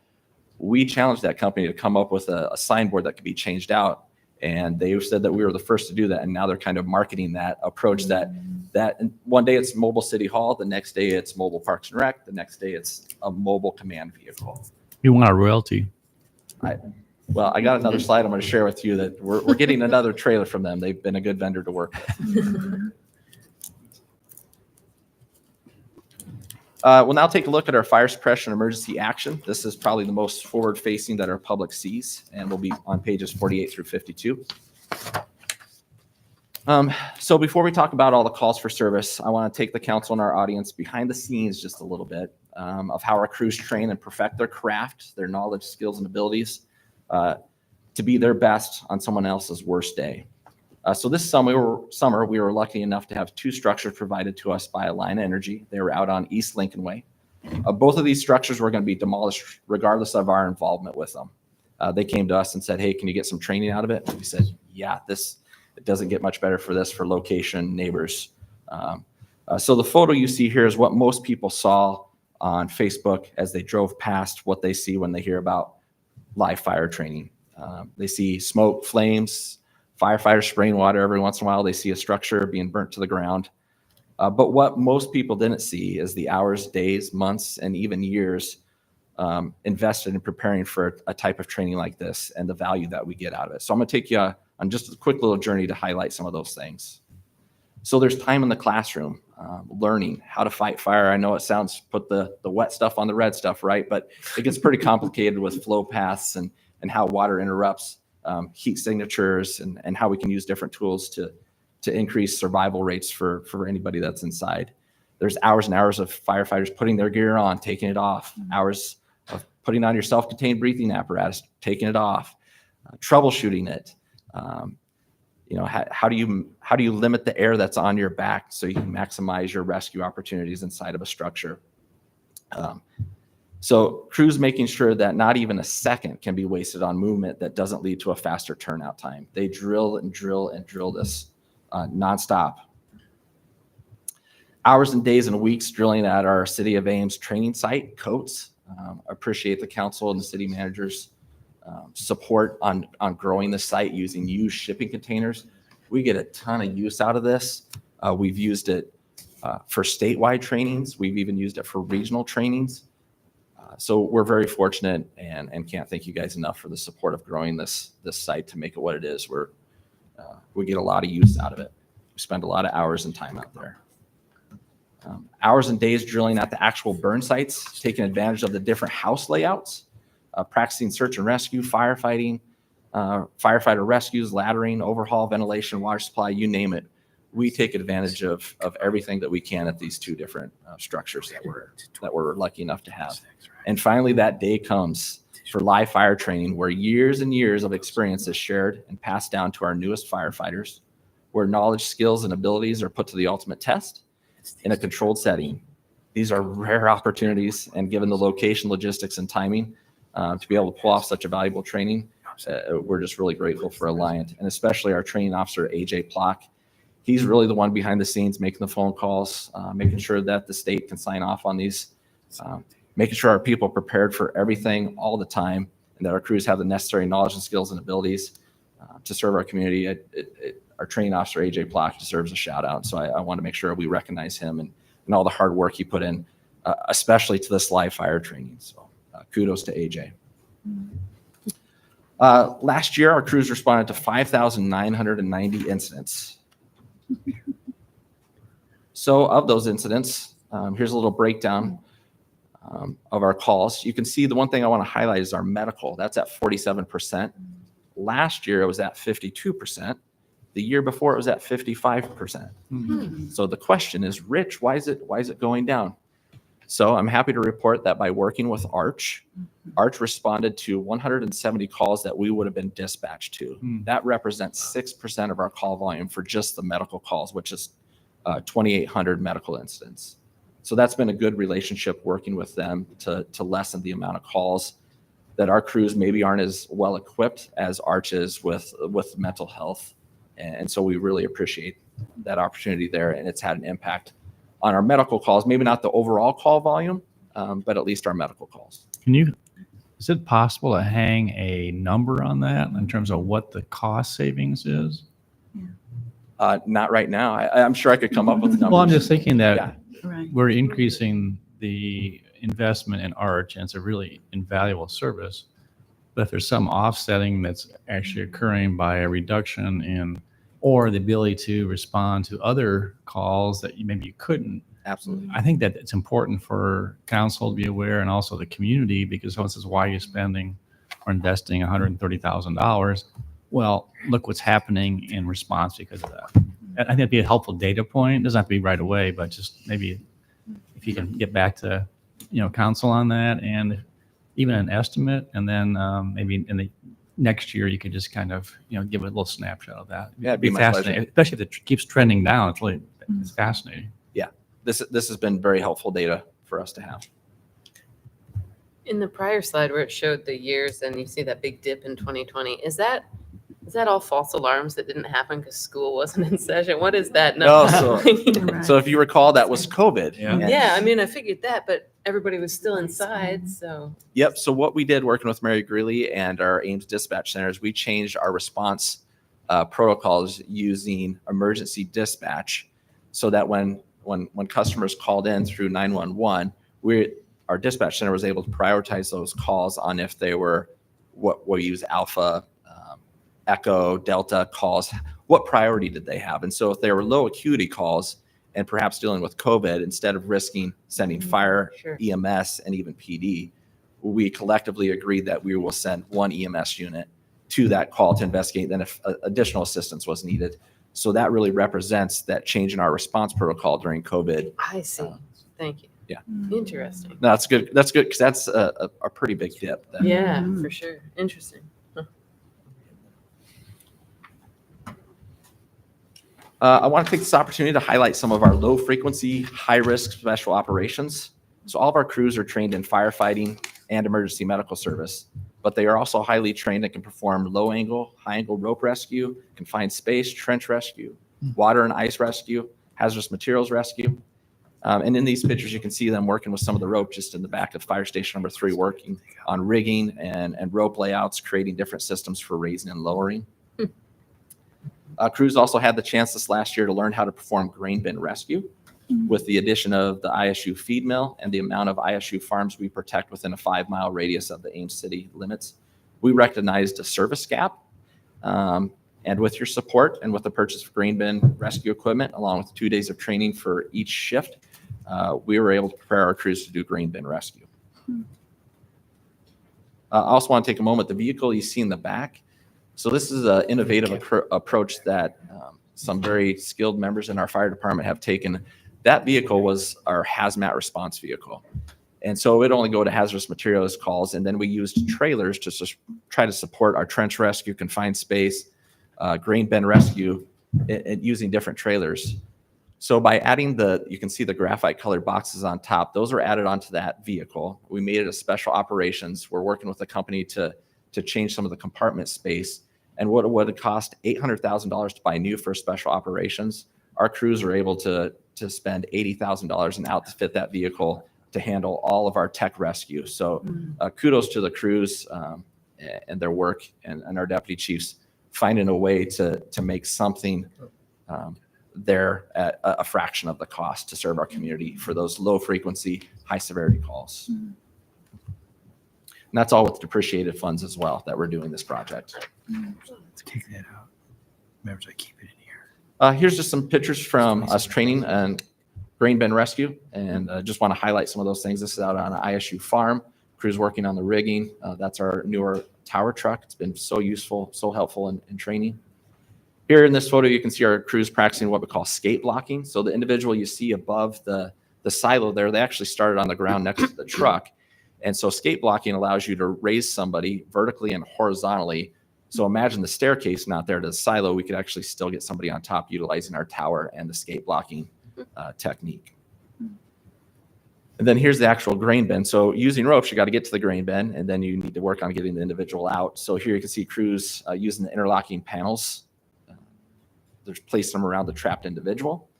And now you can see the individual is isolated from the surrounding grain that's pushing in on them, which with every movement, it just gets tighter and tighter and harder to breathe. The crews can now use what we call a rescue auger and put it inside that tube, remove the grain, and slowly work that individual out of the entrapment that they're in. So we're happy and excited to add that to our service capabilities to better serve ISU and surrounding farms and be a resource for not only our community, but the county. We'll now take a look at our fire prevention and safety education program. That's going to be on pages 53 through 55. And let's talk about community engagement. So I'm pretty excited about this program that we have here with Stop the Bleed. We were fortunate enough to be leading the Ames side when it comes to working with the schools, but thanks to Story County Emergency Management, specifically Josh Harding, and then in collaboration with Story County Public Health, they were able to secure a grant that will allow us to put what you see on the right side there, a Stop the Bleed kit in every school in Story County. Additionally, they went out for another grant and got that grant, which will allow us to do multiple Stop the Bleed kits in all of our Ames schools, all the schools in Story County, and on buses. So right now, we are leading the charge in Ames. The Ames Fire Department is with training all of our schools, the nurses, teachers to it's about a 1-hour program, how to use the kit. Inside that kit, there are 8 smaller kits that you can distribute out that have a cat tourniquet, emergency trauma dressings, anything for a massive bleed that you would be able to use. So we're excited for this program. Really appreciate the leadership, Story County Emergency Management, that Josh has taken in public health to make that happen, and then our ability to be able to train our schools and have this in all of their facilities. Will, we hope it never gets used, but the fact we have it there along with the AEDs means we're prepared and we're ready if something were to happen. Exciting program. More community engagement opportunities. Campus Fire Safety Day. That's one of our favorite days to get out on campus. We have a ton of students, professors, ISU staff that want to learn how to use a fire extinguisher. We'll run hundreds of people through our training props out there. Special thanks to Iowa State EH&S for always including us in that process. And then on the right, some of our friends at the Hindu Yuva group for Universal Oneness Day. As some of you may be aware of the multicultural student organization on ISU. Our fire department open house, Chief Tapper, I'm giving her a lot of credit. I don't want you to think that Chief Hackett doesn't do anything. Chief Hackett runs the day-to-day operations that keep our fire department moving forward and our vehicles heading out the doors. Yeah, right. I just want to make sure that's well known. Tom, he's not getting enough props in here. He keeps us moving forward. So here, the fire department open house. So it's a huge highlight of our department. It's a highlight of our community, and Chief Tapper has done an outstanding job of growing that. I didn't think it could get any better or any bigger, and she's found a way to do that, create interactive stations. And who doesn't want to play Plinko? The kids playing it have no idea how lucky they are to be playing the Wheel of Fortune famous game of Plinko, but we have it there at the station. It's just a new engagement opportunity that we have to show our community what we do and how we do it and get people in the door. It's also a recruitment tool. It's never too young to start thinking about being a firefighter.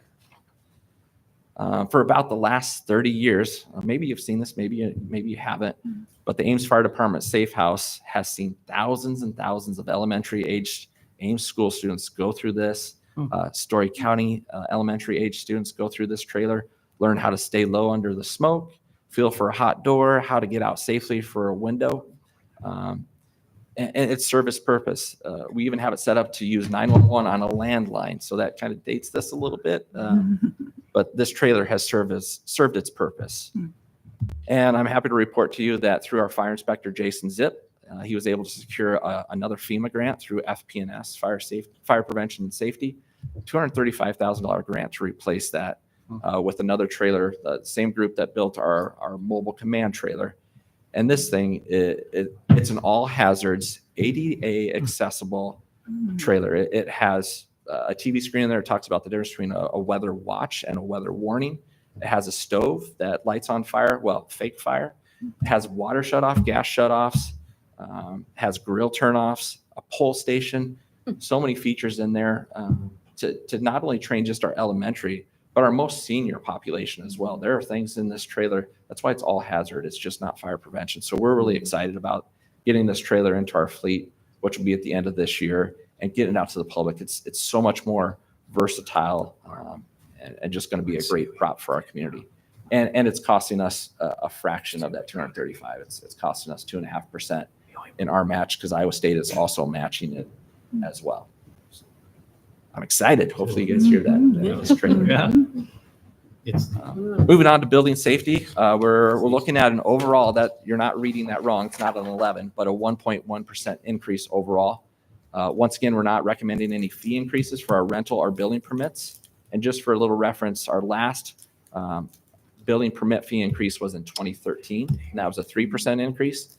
And rental was in 2022, and that was also a 3% increase. So I appreciate Sarah and her team really holding the line and controlling expenditures. So I wasn't joking when I said that they live the value of fiscal stewardship. They're very greedy with the money they have to make sure we're spending on the right things. Here, I'd just like to highlight the permit trend over the last 8 years that we've issued. And we've seen a 10% increase in the number of commercial, that's the bottom red line that you see there, issued, which represents, this is good news, 3 straight years of growth. The not so good news is that blue line, that's our residential permits. And they just continue to slide a little bit ever since COVID, where we hit a peak. and are down roughly 3% from last year. But that top green line, that's great news for us. Overall, total number of permits issued in Ames continues to grow, and that is an 8-year high for us. So commercial is great for our community. We need residential as well, but when it comes to permits, commercial permits are much larger than residential. So, Yeah. I think we heard that we had only about 60 single-family new built last year. So the 2275, is that just for a deck, for a garage? And so it's just all encompassing anything that has to, you have to pull a permit from, is that correct? Correct. Yep. That's just not single family. That's not a whole house. That's anything that gets pulled residential. And out of curiosity, if you do an apartment building, let's just say it's 40 units, would that be 40 or just one in that number? One commercial. Commercial. Wow. Even though it's classified for tax purposes as residential? It's built under the International Building Code, so it's commercial instead of. Got it. Okay, thank you. And so it'd be just one though, right? Sarah and her staff do an amazing job with outreach. So as an enforcement part of the city, education, outreach are very important to know that we're there to work with people. We're there to help their job be successful, keep our customers informed of why we're really there. And that's to have safe, successful projects that are on budget, within budget and on time. Also wanted to let council know that staff looks forward in the coming months here to give you a progress report on the new public nuisance ordinance. That's something we promised to you that after a year, we'd report back, let you know what's working well, what's not, what are some of those things that maybe we can improve upon. We also want to highlight some of the complaints we receive that the new ordinance does not address and get some guidance from council. So we'll be back shortly with that information for you guys and look forward to giving you an update of where we're at. Here's some scary examples of what our rental inspectors find when they're out doing rental inspections and why it's so important. This isn't to be intrusive. These are safety inspections when we come out to rental units. This is a disconnected exhaust pipe from a furnace. And this is a great example of the dangers that we can find. If you look here at the second picture, this is on the exterior. They're replacing the siding. As they replace the siding and work around the pipes, they pull on those pipes. And on the inside, in the mechanical room, this is what happens. Oh my God. They have no idea this happens until our inspectors come on site. And carbon monoxide, as you are aware, is tasteless, odorless, colorless. They don't know it's there unless you have a detector. So I'll put a plug in that every home should have a carbon monoxide detector. This is a good reason why. More examples why we do inspections. Our talented team of inspectors wants Ames residents and visitors to be safe and also stay healthy. Here you can see the improper use of a footing. You got a sink draining into a bucket. People shouldn't live like that. We don't want that for our Understand that just for a second, Rich. Yeah. So in terms of carbon monoxide, and maybe it's a Sarah thing, is it a requirement now for apartments to have a carbon monoxide detectors? There's a state requirement. It's not in our rental code yet, but the state requires it in certain structures that have like attached garages or fuel-fired appliances within so many levels. There's specific requirements. So, and people who are watching may not have been able to hear that. So if I could repeat that. So there are some places where it is required and some places where it is not. Do we as cities have the latitude because of home rule? Are we allowed to add additional places where carbon monoxide detectors are required? Can we layer on top of that? Or is that something that because the state is regulated in that space, we can't? We can be more restrictive, so we could add additional areas. Right now, since it's not specifically in our Can you- rental code. Sarah, just to capture your answer on the video. Sorry. So we can be more restrictive than the state if we want to add additional areas where carbon monoxide detectors should be. We can do so. Currently, because it's not in our rental code, we do add it to the bottom of our rental checklist. So if it's a spot where the state would say one is required, we would put a note down there that the state requires it. We can't actually enforce that you do it. but the state requires it. So they're made aware of it. I believe many of them are putting them in. We also have a very good code requirement for fuel-fired appliances and requiring certifications after they're so old or show signs of wear. So we try to do what we can to make sure those appliances are functioning properly and keeping tenants safe, but we would recommend carbon monoxide detectors everywhere, in every structure regardless, I think. But So- yes, when we will come back, hopefully, I'm hoping in the next year with an update to the rental code. And that would be one thing we would want to include in it so that we do have the ability to enforce it. Yeah, I don't remember that we've ever discussed this, and I wasn't aware that there was a gap that cities were allowed to address. And so we would look to you to help us think through best practices to keep our community safe. So, and I don't know, I guess I'll leave some of this up to you in terms of the timing. I don't know that this has to necessarily be nested in with the broader review of the residential. If you thought that this is something that'd be valuable for our community, then why wouldn't we want to hear your recommendation? So I don't know that this takes any action by council, just to encourage you to inform the council if there are areas where maybe we weren't aware of that we could fill those gaps. Certainly, we could come back with a memo with some code language to just add to our rental code through the ordinance process. Do you want a motion on this? Yep. So I would move that we would ask staff to prepare a memo to help us think through best practices for the use of carbon monoxide detectors and help me clarify the structures. So what kind of structures can we require this in? So we could, as I said, we could be more restrictive than the state, so we could require them in any structure. I would say if there's not an attached garage and there's all electric appliances, it probably doesn't need it.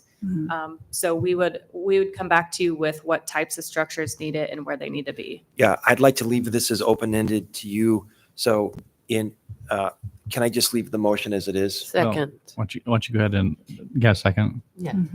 Read the motion back, Carly. I have to ask staff and think through best practices for the use of carbon monoxide. Yeah, I like it like open-ended like that. Okay. Those in favor of the motion, say aye. Aye. Any opposed? Carried. Thanks for that. I mean, this is one of the benefits of these kind of dialogues. Sometimes things surface. So thanks for your expertise. Other Yes, happy to. We do run across a lot of, like I said, the fuel burning certifications that come back and appliances fail. Unfortunately, one of our great inspectors that had the best nose left us, retired last year, but she could smell out a gas leak like crazy. And it's interesting how many people can't smell those. And like the chief said, carbon monoxide is odorless, tasteless. You don't know it's there. Right. So that's what we want to protect. Yep. And we've had some instances here in Ames where people have almost died because of carbon monoxide. So that I'm aware of. So, yep. Thanks. Thank you. Appreciate that. Got some more, Chief? Just a couple more pictures here. So obviously some creative plumbing. We also had an issue. We get quite a few complaints about outdoor storage. This one was a little more complicated. It's somebody had made a shed into a home that they were living out of. And then obviously our rental inspectors see this a lot. So I just want to give you a few examples of why inspections are so important. It's not to collect a fee. It's not to impose government's will. It's to keep occupants, builders, tenants, landlords safe, and to be able to enjoy where they're living and not have to worry about the things that could cause issues for them. And really, that's our number one. I mean, these people send their kids here from all over the world. They expect us to keep their kids safe. And so the work that Sarah and her team does is very important. So Absolutely. Thanks for reminding us of that. Yep. Just a quick look, rental units continue to grow. The pace has slowed down. Last year, we grew by 0.5%. That's adding 90 rental units in 2024. And with that, I'm happy to answer any other questions you may have. Thank you. Any questions? Right. All right. Thanks so you. much for Great your report. support for Appreciate your- it. Thank you all for coming. Thank you. Have a good night. Yeah, Rich. Thanks. What's the name of the little fire truck, the toy one? Freddie, the fire truck. Oh. Let's see. Did you go through that? Yeah. Really? That's cool. Yeah. It's my computer. You see, I got it. It's the, We didn't get the memo on wearing our uniforms tonight. how did I get a hard copy? Are they trying to make these better? They can put it or something. I'll go ahead with the word. I thought It that does- I think Gloria's joined us. Gloria, you here? ability to regulate what the state has already been in that space. I gotta see if I got money. Who's going to argue on what you're proposing? No. Making I can't. carbon monoxide. The other thing is that Right, right. Right. Right. The 390. Right. 352, that's correct.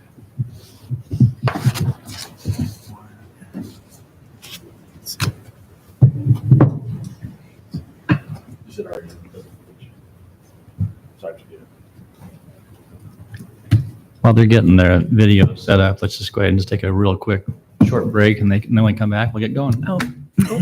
That's okay. Yep.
666. Only chocolate.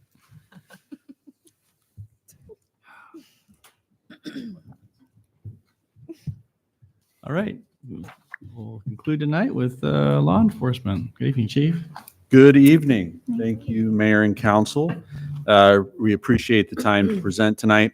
So with me are division leaders, Major Jason Tuttle, who's in charge of our investigations division, Major Dan Walter, who's in charge of the patrol division, Aaron DeLashman, our support services manager, and also puts together most of the budget, and Ron Edwards, our animal control supervisor.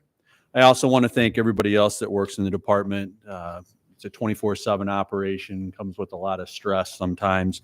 Appreciate the work they do. Also want to thank Nancy, Patty, Steve, Brian, and Corey for helping us put this all together. You ever get thanked? Never. See? There you go. Have now. Got a good evaluation coming out. So personnel-wise, we want to make you aware we do have 8 police officer positions currently in process to fill. So we've got a recruitment going. As you know, we suspended civil service for hiring lists, which has helped us move a little bit quicker in the processes, but we still have some work to do. So we're hoping to fill some of these positions. We do have some good conditional offers out for police officer positions, but not 8. So we will continue to do recruitments. Our next one is February 28th, when we will test again. We also have 2 dispatch positions that are currently open. We do have a couple of people in process for that, so our hope is that maybe we'll have those filled sooner rather than later. And we also do have some community safety officer positions to fill. We are in a better position in animal control, where they are basically fully staffed.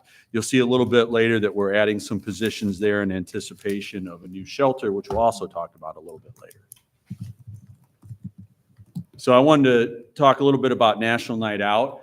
Every year, I think we can't possibly top last year's National Night Out, but somehow we did it again. So, we moved to a new location this year. So in 2024, we were at the Ames Middle School instead of the location we were at last year. Part of that was because of what you're seeing on the right side of the screen. We landed a Black Hawk helicopter in the field right next door, got some tours. The kids just love doing that. We partnered with Hope in Christ, Blast Back, and many others to provide 800 school shoes, some bikes, and some other items to really people in need. We're really looking forward to National Night Out 2025, which will be August 5th. Of course, you're all invited. Unfortunately, it's always a Tuesday night, but we hope to see you there. And I'm going to show a short video that really gives a good feel for how that event looked this year.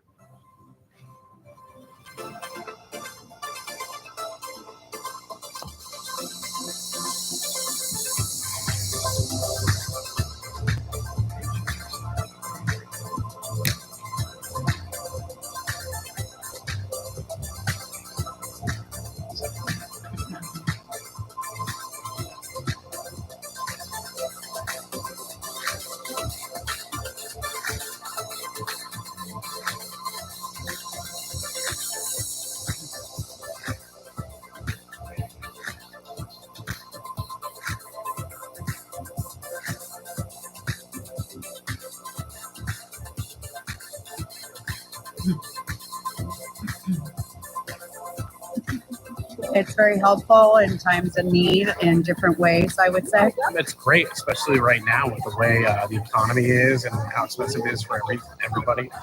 It's a nice burden to be lifted.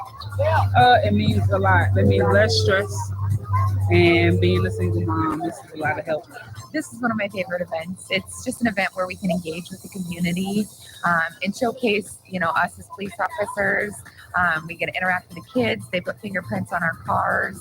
And it's just really good community interaction. And so for us, this is one of our favorite events to do because we can be a part of the community that we serve and protect. But then this is just another way that we can help build that relationship with the people. Couldn't be better.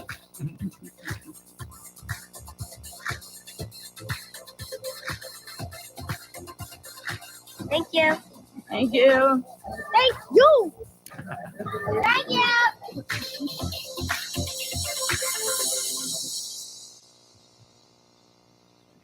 definitely my favorite event of the year and one of the best outreach events I think that we get to be involved with. So really appreciate being able to get with the community on those. I want to talk a little bit about some other relationship building and some problem solving that we do. So we continue to work with the Boys and Girls Club of Story County. We do carving with cops, shop with a cop, coffee with cops, donuts in the park. We traditionally go to the farmers market. We do the Battle of the Badges. I don't know if Rich mentioned it. Police won this year. We also work with Special Olympics and some other drop-in events that just happen throughout the year. We help sponsor the Mental Health Expo. We attend the annual NAACP Freedom Fund banquet, and we're always there for the 4th of July parade. We've made it a priority to be involved in these community events because we are also part of the community.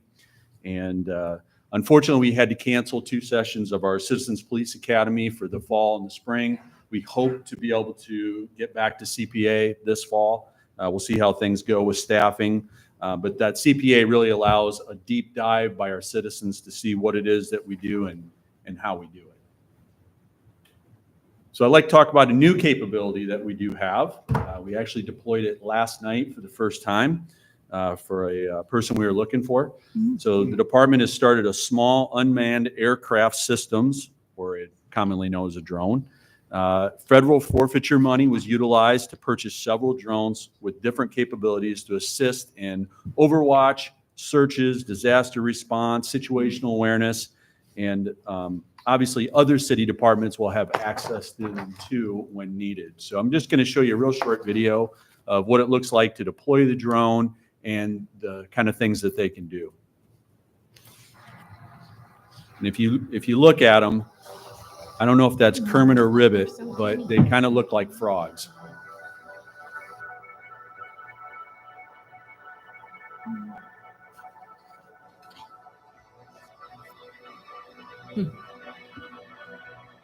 The 2 officers flying the drone are standing right by the bench there at the corner. Oh, I see. And now they really stand out when we go to the infrared.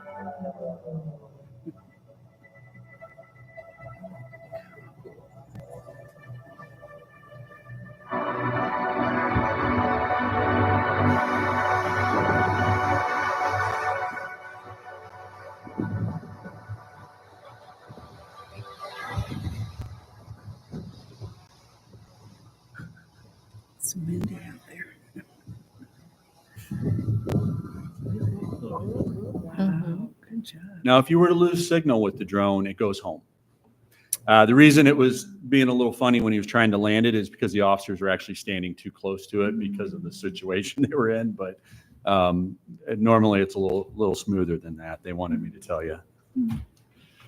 Cyclone Welcome Weekend 2024. So this is really the 3rd year of the rebranded Cyclone Welcome Weekend, where we've tried to change some behaviors. We've utilized the enhanced penalties for nuisance party and immediate towing of vehicles. I'm happy to report that the number of vehicles we've towed every year has been around 30, which isn't a lot. It's more than we'd like probably, but we're not seeing any increases there. I think we wrote about 5 nuisance party citations with the enhanced penalty this last year. I think the last piece of this puzzle is we have a small number of properties that continue to be the problem year after year after year. And so we're going to work a little more closely this year with those property owners to get some skin in the game by them to make sure that they are a part of helping us pare down some of those really large parties that have been the most problematic part of Cyclone Welcome Weekend. And as you know, we don't have a formal school resource officer program anymore, but we've continued to look for ways to connect with our youth. So we've worked with the elementary schools on keeping active. You can see a couple of our officers there. I think that's at, Sawyer School. Officer Yetmar has worked with some reading programs. We've participated in the Gilbert School Parade. We've provided active shooter and violent shooter training to all of our schools. And we continue to work with them on their school radio program so that each school has a radio that they can talk directly with our communication center and potentially with our officers in a response. This is the 2nd year that we've had the P3 campus system, which is the anonymous reporting system. And we have received hundreds of tips over the last 2 years. And I'll say most of those are actually handled by the school. But in some cases, we have worked with the school on a response to some of those calls for service. We still value our transparency and accountability. You probably noticed we still do our monthly activity report, which gives an in-depth look at what your police department is doing on a monthly basis.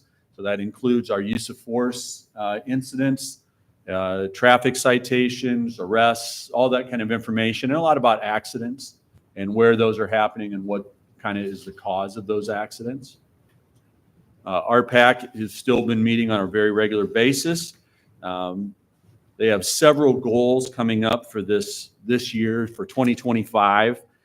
So we should be bringing an annual report to you hopefully here pretty soon. But these are some of the goals that they have for this next year. So they want to plan an open forum where they can take comments from the public. They want to help our department in recruiting and retention because obviously that continues to be a challenge for us. They want to do more outreach to other existing committees, organizations, and community groups. And they want to look at what other options they have, like social media, stories in the Tribune or the Daily, and other ways to reach a broader audience. And so that's really what they're going to be looking to do in 2025. I'm going to point out we utilize some grant opportunities at the police department. So the burn assistance grant is about $17,000. It's about that much each year. This year we used it for equipment and training for officers.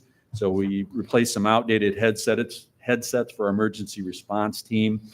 We purchased some furniture for our wellness room and some training money for peer support and mental health. Our bulletproof vest grant is still going too from the Department of Justice, and we use that to cover some of the costs of our bulletproof vests. And then the Governor's Traffic Safety Bureau is a good chunk of change each year to target different poor driving behaviors. So sometimes that's speeding, sometimes it's people that are using their devices while they're driving and shouldn't be, and also for operating while intoxicated. And there's a little bit of money in there usually to purchase things like a PBT or a radar unit. So I want to talk a little bit about hybrids. We've talked about these for several years. We've had a little blip. Ford quit producing the hybrids for a while, and it was impossible to get them. And so we did purchase 3 gasoline Ford Explorers. Those have been delivered. They've been outfitted now, and they are in use as we speak. We just recently purchased 2 more hybrids. We hope to see those soon. I think maybe they actually did come in. And now we're trying to work them in to get the outfit done by our vendor, to put all the equipment in the vehicles. And then we will be going out soon after to probably get 2 or 3 more, which probably are going to take 4 to 5 months to get in. We're hoping to see them then. This will get us kind of back on track. We've had some vehicles with some incredibly high miles for police vehicles on them because we just couldn't get vehicles. So this should put us back on track and put us in a better position with our squad cars. And in early reports are the 2025 hybrids are a little bit better than the ones we saw before, where we had a lot of issues with them, including transmissions, and those are $10,000 a piece when we have to replace them. So they saved us some money in some areas. They cost us some money in others. I think overall they saved us. But we hope that the 2025 model has fixed some of the issues that we had. This is really redundant from what we've always said in the past. You can see what it saves us in annual fuel costs, miles per gallon, saves us on oil changes.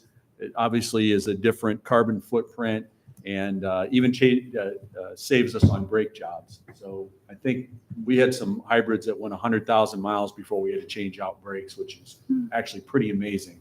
On the flip side, the transmissions run 10 to 11,000. So if they go out in those hybrids, that's kind of a big deal.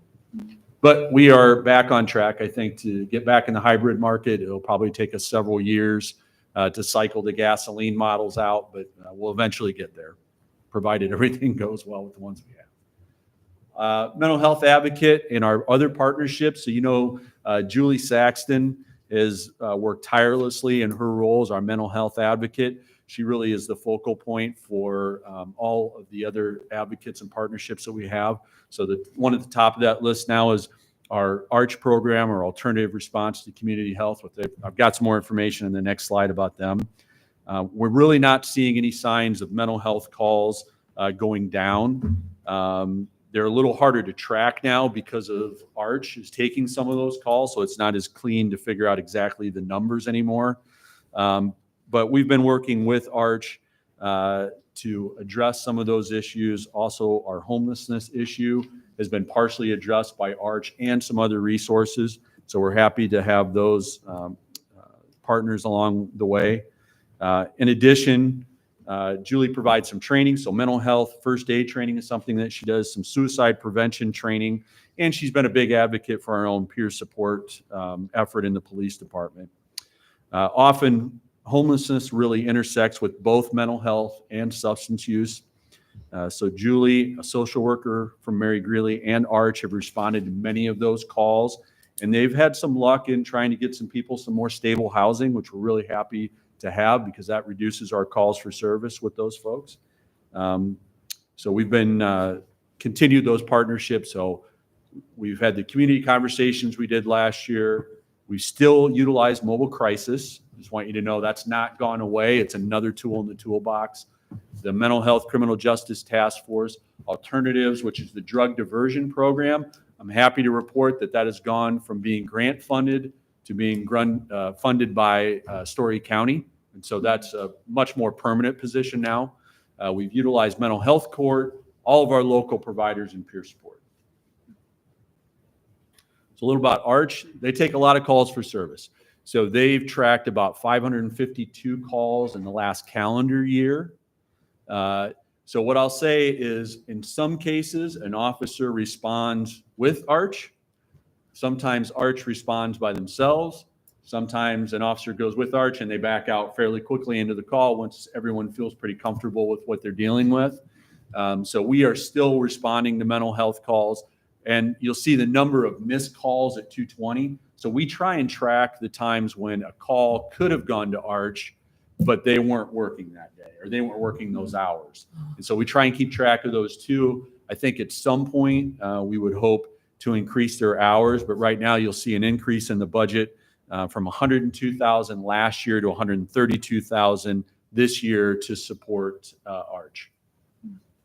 And I also want to point out that Iowa State has started using ARCH as well. They weren't last year, and they are starting to utilize them too, which I think is a good thing. Yeah. Accidents and citations.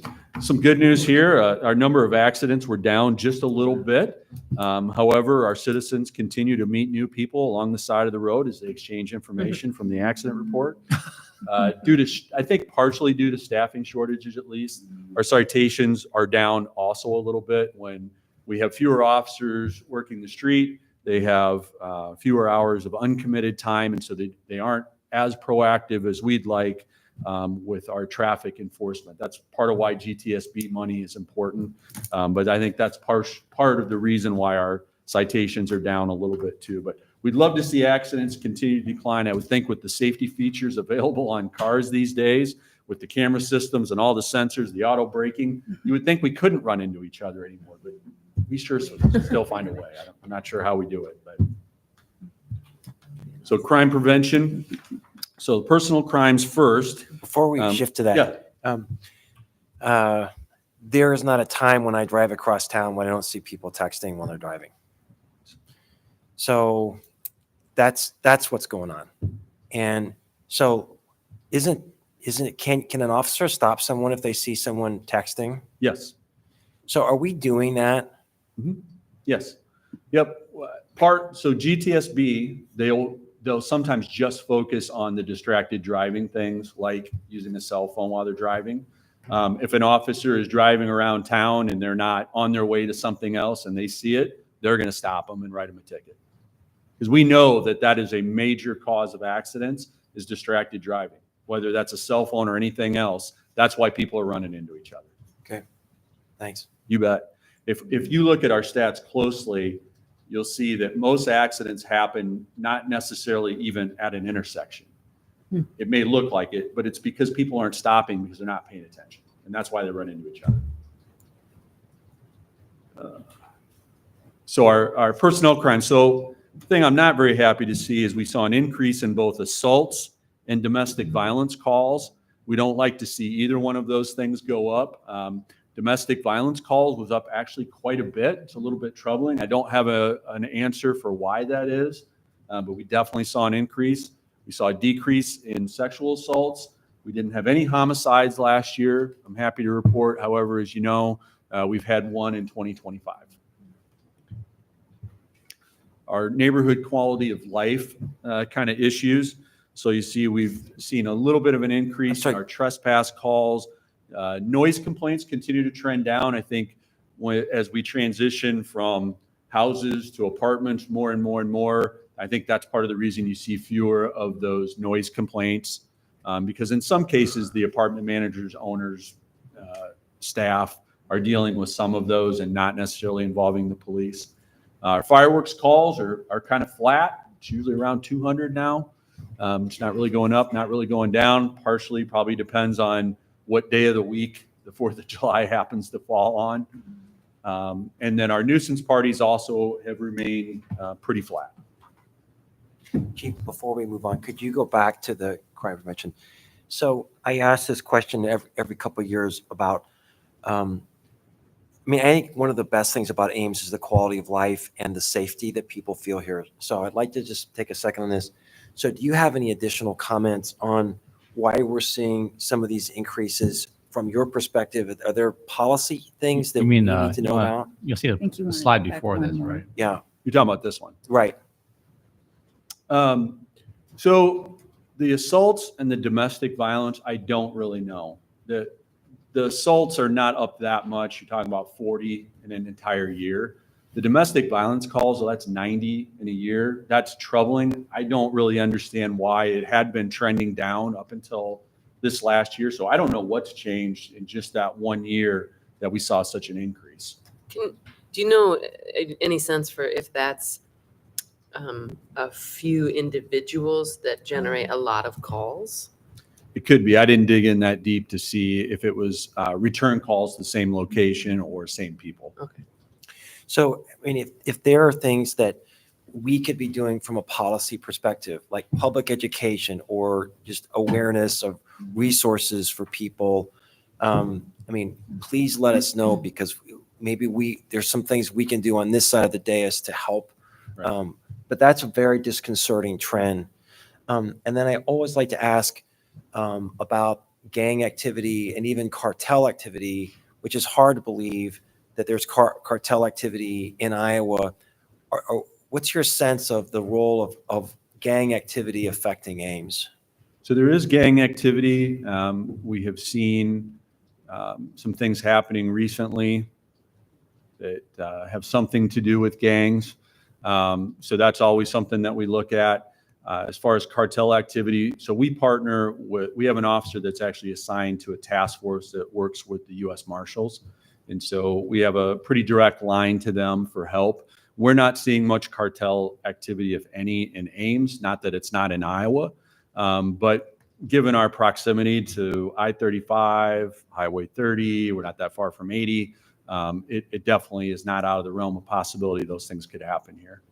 And so sometimes you don't know what you don't know. Right.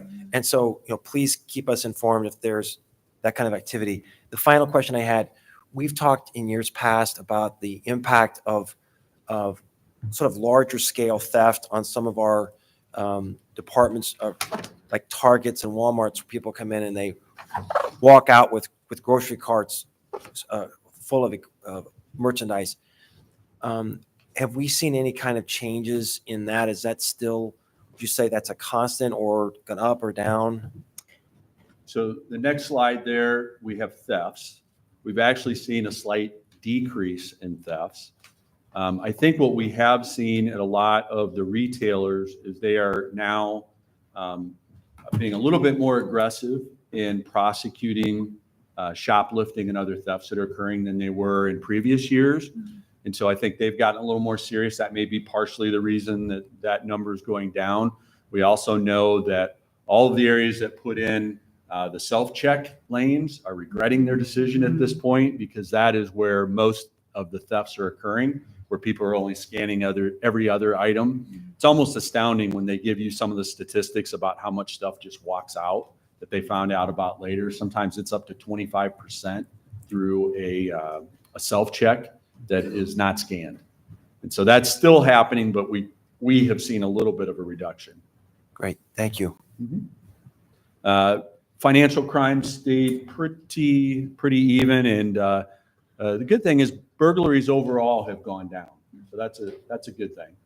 I'm not sure why, but we'll take it. Scams and frauds continue to increase. It seems like almost a weekly basis now where we're taking a scam call that involved the loss of a lot of money. In some cases, tens of thousands of dollars. Bitcoin machines have been another problem where people are somehow convinced to go into one of those machines and jam in thousands and thousands of dollars of cash into one of those Bitcoin machines. And it's really hard to get that back.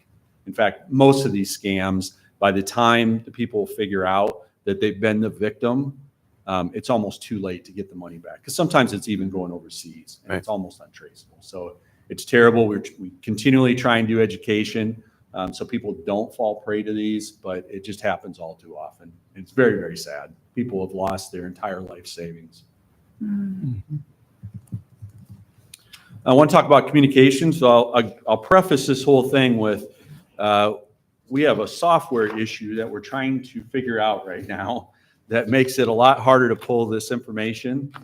We hope that next year we'll be able to bring you current numbers. This is actually last year's numbers because I don't think it's probably that much different than last year. But we're currently working on, we lost some ability to track some of this stuff through a software change. So I hope, again, we'll be able to give you better numbers next year. But you can see they're busy in that communication center.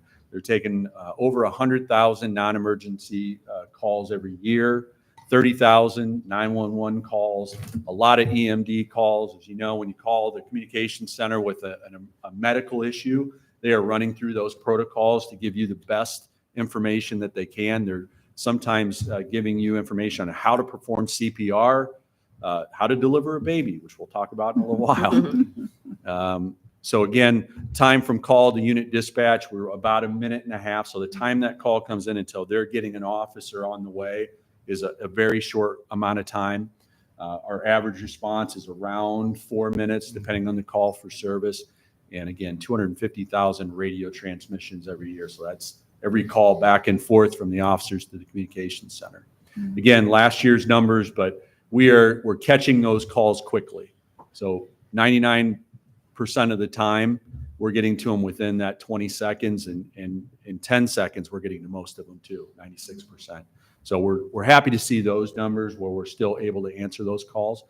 We will be soon, I think, changing our phone system, which may give us some new capability in our communication center that may take some of the workload off of them. So we hope to see that, probably more to follow on that later.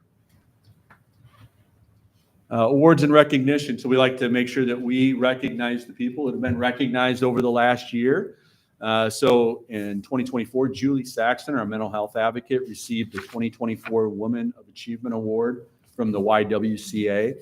And Sergeant Ryan Hauge received a Certificate of Excellence for Top Drug Recognition Expert Trainer. And that was voted on by his own peers. And so that's a pretty big deal. And as we just talked about, Angie Van Westen, one of our communications folks, got the Stork Award because she delivered a baby over the phone. And just the other day, I got a card from them when he turned 1 year old. So Elmer turned 1 about a week ago, and they sent us a really cool picture of him. And again, thanking all of us for that. So that family, we know that family, and it's an amazing story. Yeah, it is. I shouldn't probably tell it here in the dais, but afterwards I should tell Maybe you. not. It's phenomenal. Yeah. I can't imagine trying to do that over the phone, but they gave great instructions. We had an officer also arrived on scene to help out. It's always fun to give the Stork Award, and they all love having it. And it's not the first one. So we've had one officer, I think, that's delivered 3 babies in his career. Oh, wow. He shows up. Be careful. Almost a doctor. Patrick. Officer Delo received the city's Customer Service Award for his contribution above and beyond the scope of his normal duties. And Officer Brad Campbell won the Commissioner's Award for Traffic Safety for his outstanding efforts in speed enforcement at the GTSB conference. So animal control in the hopefully new shelter. So as you know, we are prioritizing a new shelter. We're in the process now of evaluating what a new shelter will look like, how much space is needed for future growth, where it will be built, and some of the cost estimates. So we're looking at a property at 2517 Dayton Avenue, the old Eagles Loft.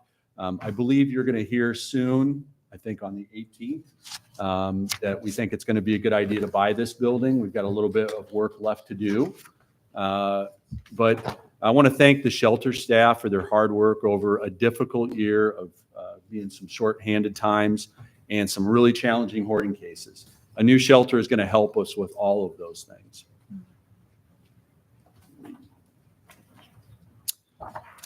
So the new shelter project. So what we're hoping to do is we want to get better spaces for our own personnel because they don't really have those right now. And we want to create better spaces for our animal populations as well. It gets pretty tight in there. Even on a good day, it can be tight in there. When you get to hoarding cases, it gets even worse. And as you know, we're utilizing a trailer that's outside the shelter for some of those times. And so we're hoping to get out of the business of having to do that.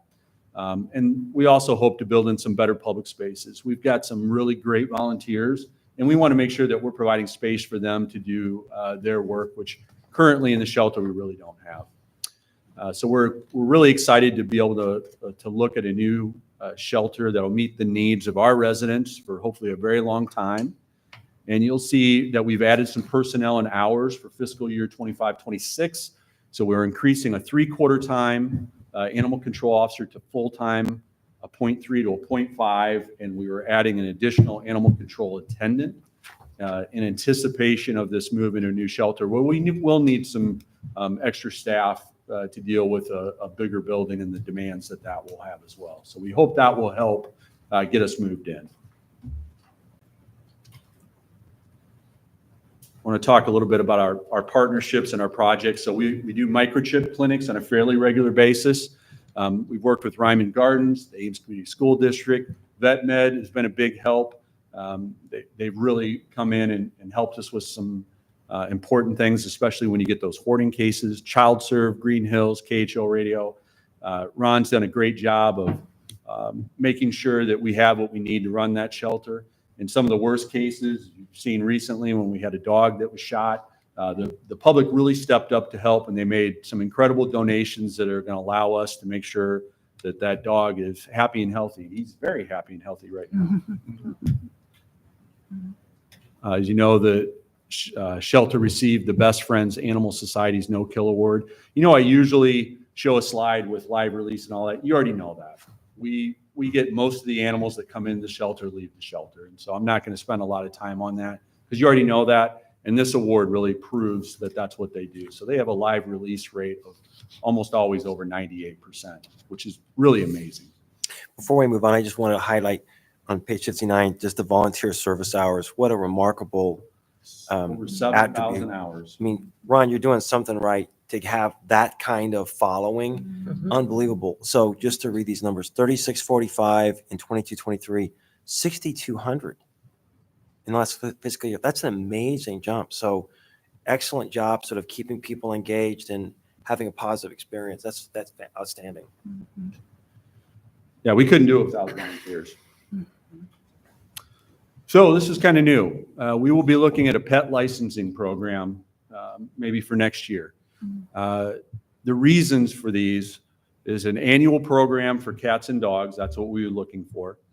What it does, it assists us in getting pets back to their owners because with that pet license would come a microchip. It assists us in making sure pets get their required vaccinations so they're being cared for properly. It also, maybe one of the more important things is it discourages hoarding cases. So we want to find a tool that helps us discourage people from having 30 or 40 cats in a small apartment. It's not healthy for the human, and it's not healthy for the cats that are involved. And so this is one thing that can really help us with those types of cases. Obviously, it's a revenue source for an expanding shelter as well. What we would be looking at is somewhere in the range from $12 to $24 per pet, per pet per year, depending on whether the pet has been spayed or neutered. So it's a little bit less if they've been spayed or neutered. It's a little bit more if they haven't. So why would we do this? Most everybody else does. We're kind of the outlier in not doing a pet licensing program. So this is just, it's a little hard to read. Sorry, it's as big as I could make it. But this is a spreadsheet of just Iowa communities. The ones in yellow are communities I would say are kind of like us. So you're going to see Ankeny, Cedar Falls, Cedar Rapids, Davenport, Des Moines, Dubuque, Iowa City, Urbandale, Waterloo all have a program, and many more than that, as you can see. There's a lot of communities. And I think especially when your animal shelter is not a private animal shelter, but run by the city, I think it's even more important. So we will be putting together more information to bring to you in the future to see if we can get this initiative going that will, I think, help serve our residents better than they are today. Just want to emphasize that revenue has not been placed in the budget yet. We don't want to jump ahead of your policy decision. It's something that we might want to put in place for the year after that. Can you comment how that would be enforced? So there's different ways that you can do it. You can have a penalty if it's not, if someone doesn't get the pet license. And if you look at the far right column on the 2 pages, some places have a penalty and some don't. I think more likely we would not have a penalty. It would just be a requirement to get your animal back. So if you picked up your dog and you didn't have a license, you're going to need to get that license to get the dog or cat back. So people just so you're aware that we're not driving around looking for pets that don't have Not going to tags go door on to it. door. It's just basically if one is picked up. Yep. And I doesn't think have a license, then you're going to basically get charged. based on what we've seen from our community, I think most people will voluntarily do this in the first place because they do want to help the shelter, especially if they have pets. And it puts kind of a user fee on people that have pets. I think that seems reasonable.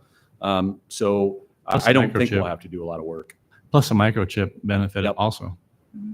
It'll be less time in shelter because we'll spend less time trying to figure out where this animal goes. Well, and people love their animals, so one is it gives them a chance to make sure they get back to them also. Right.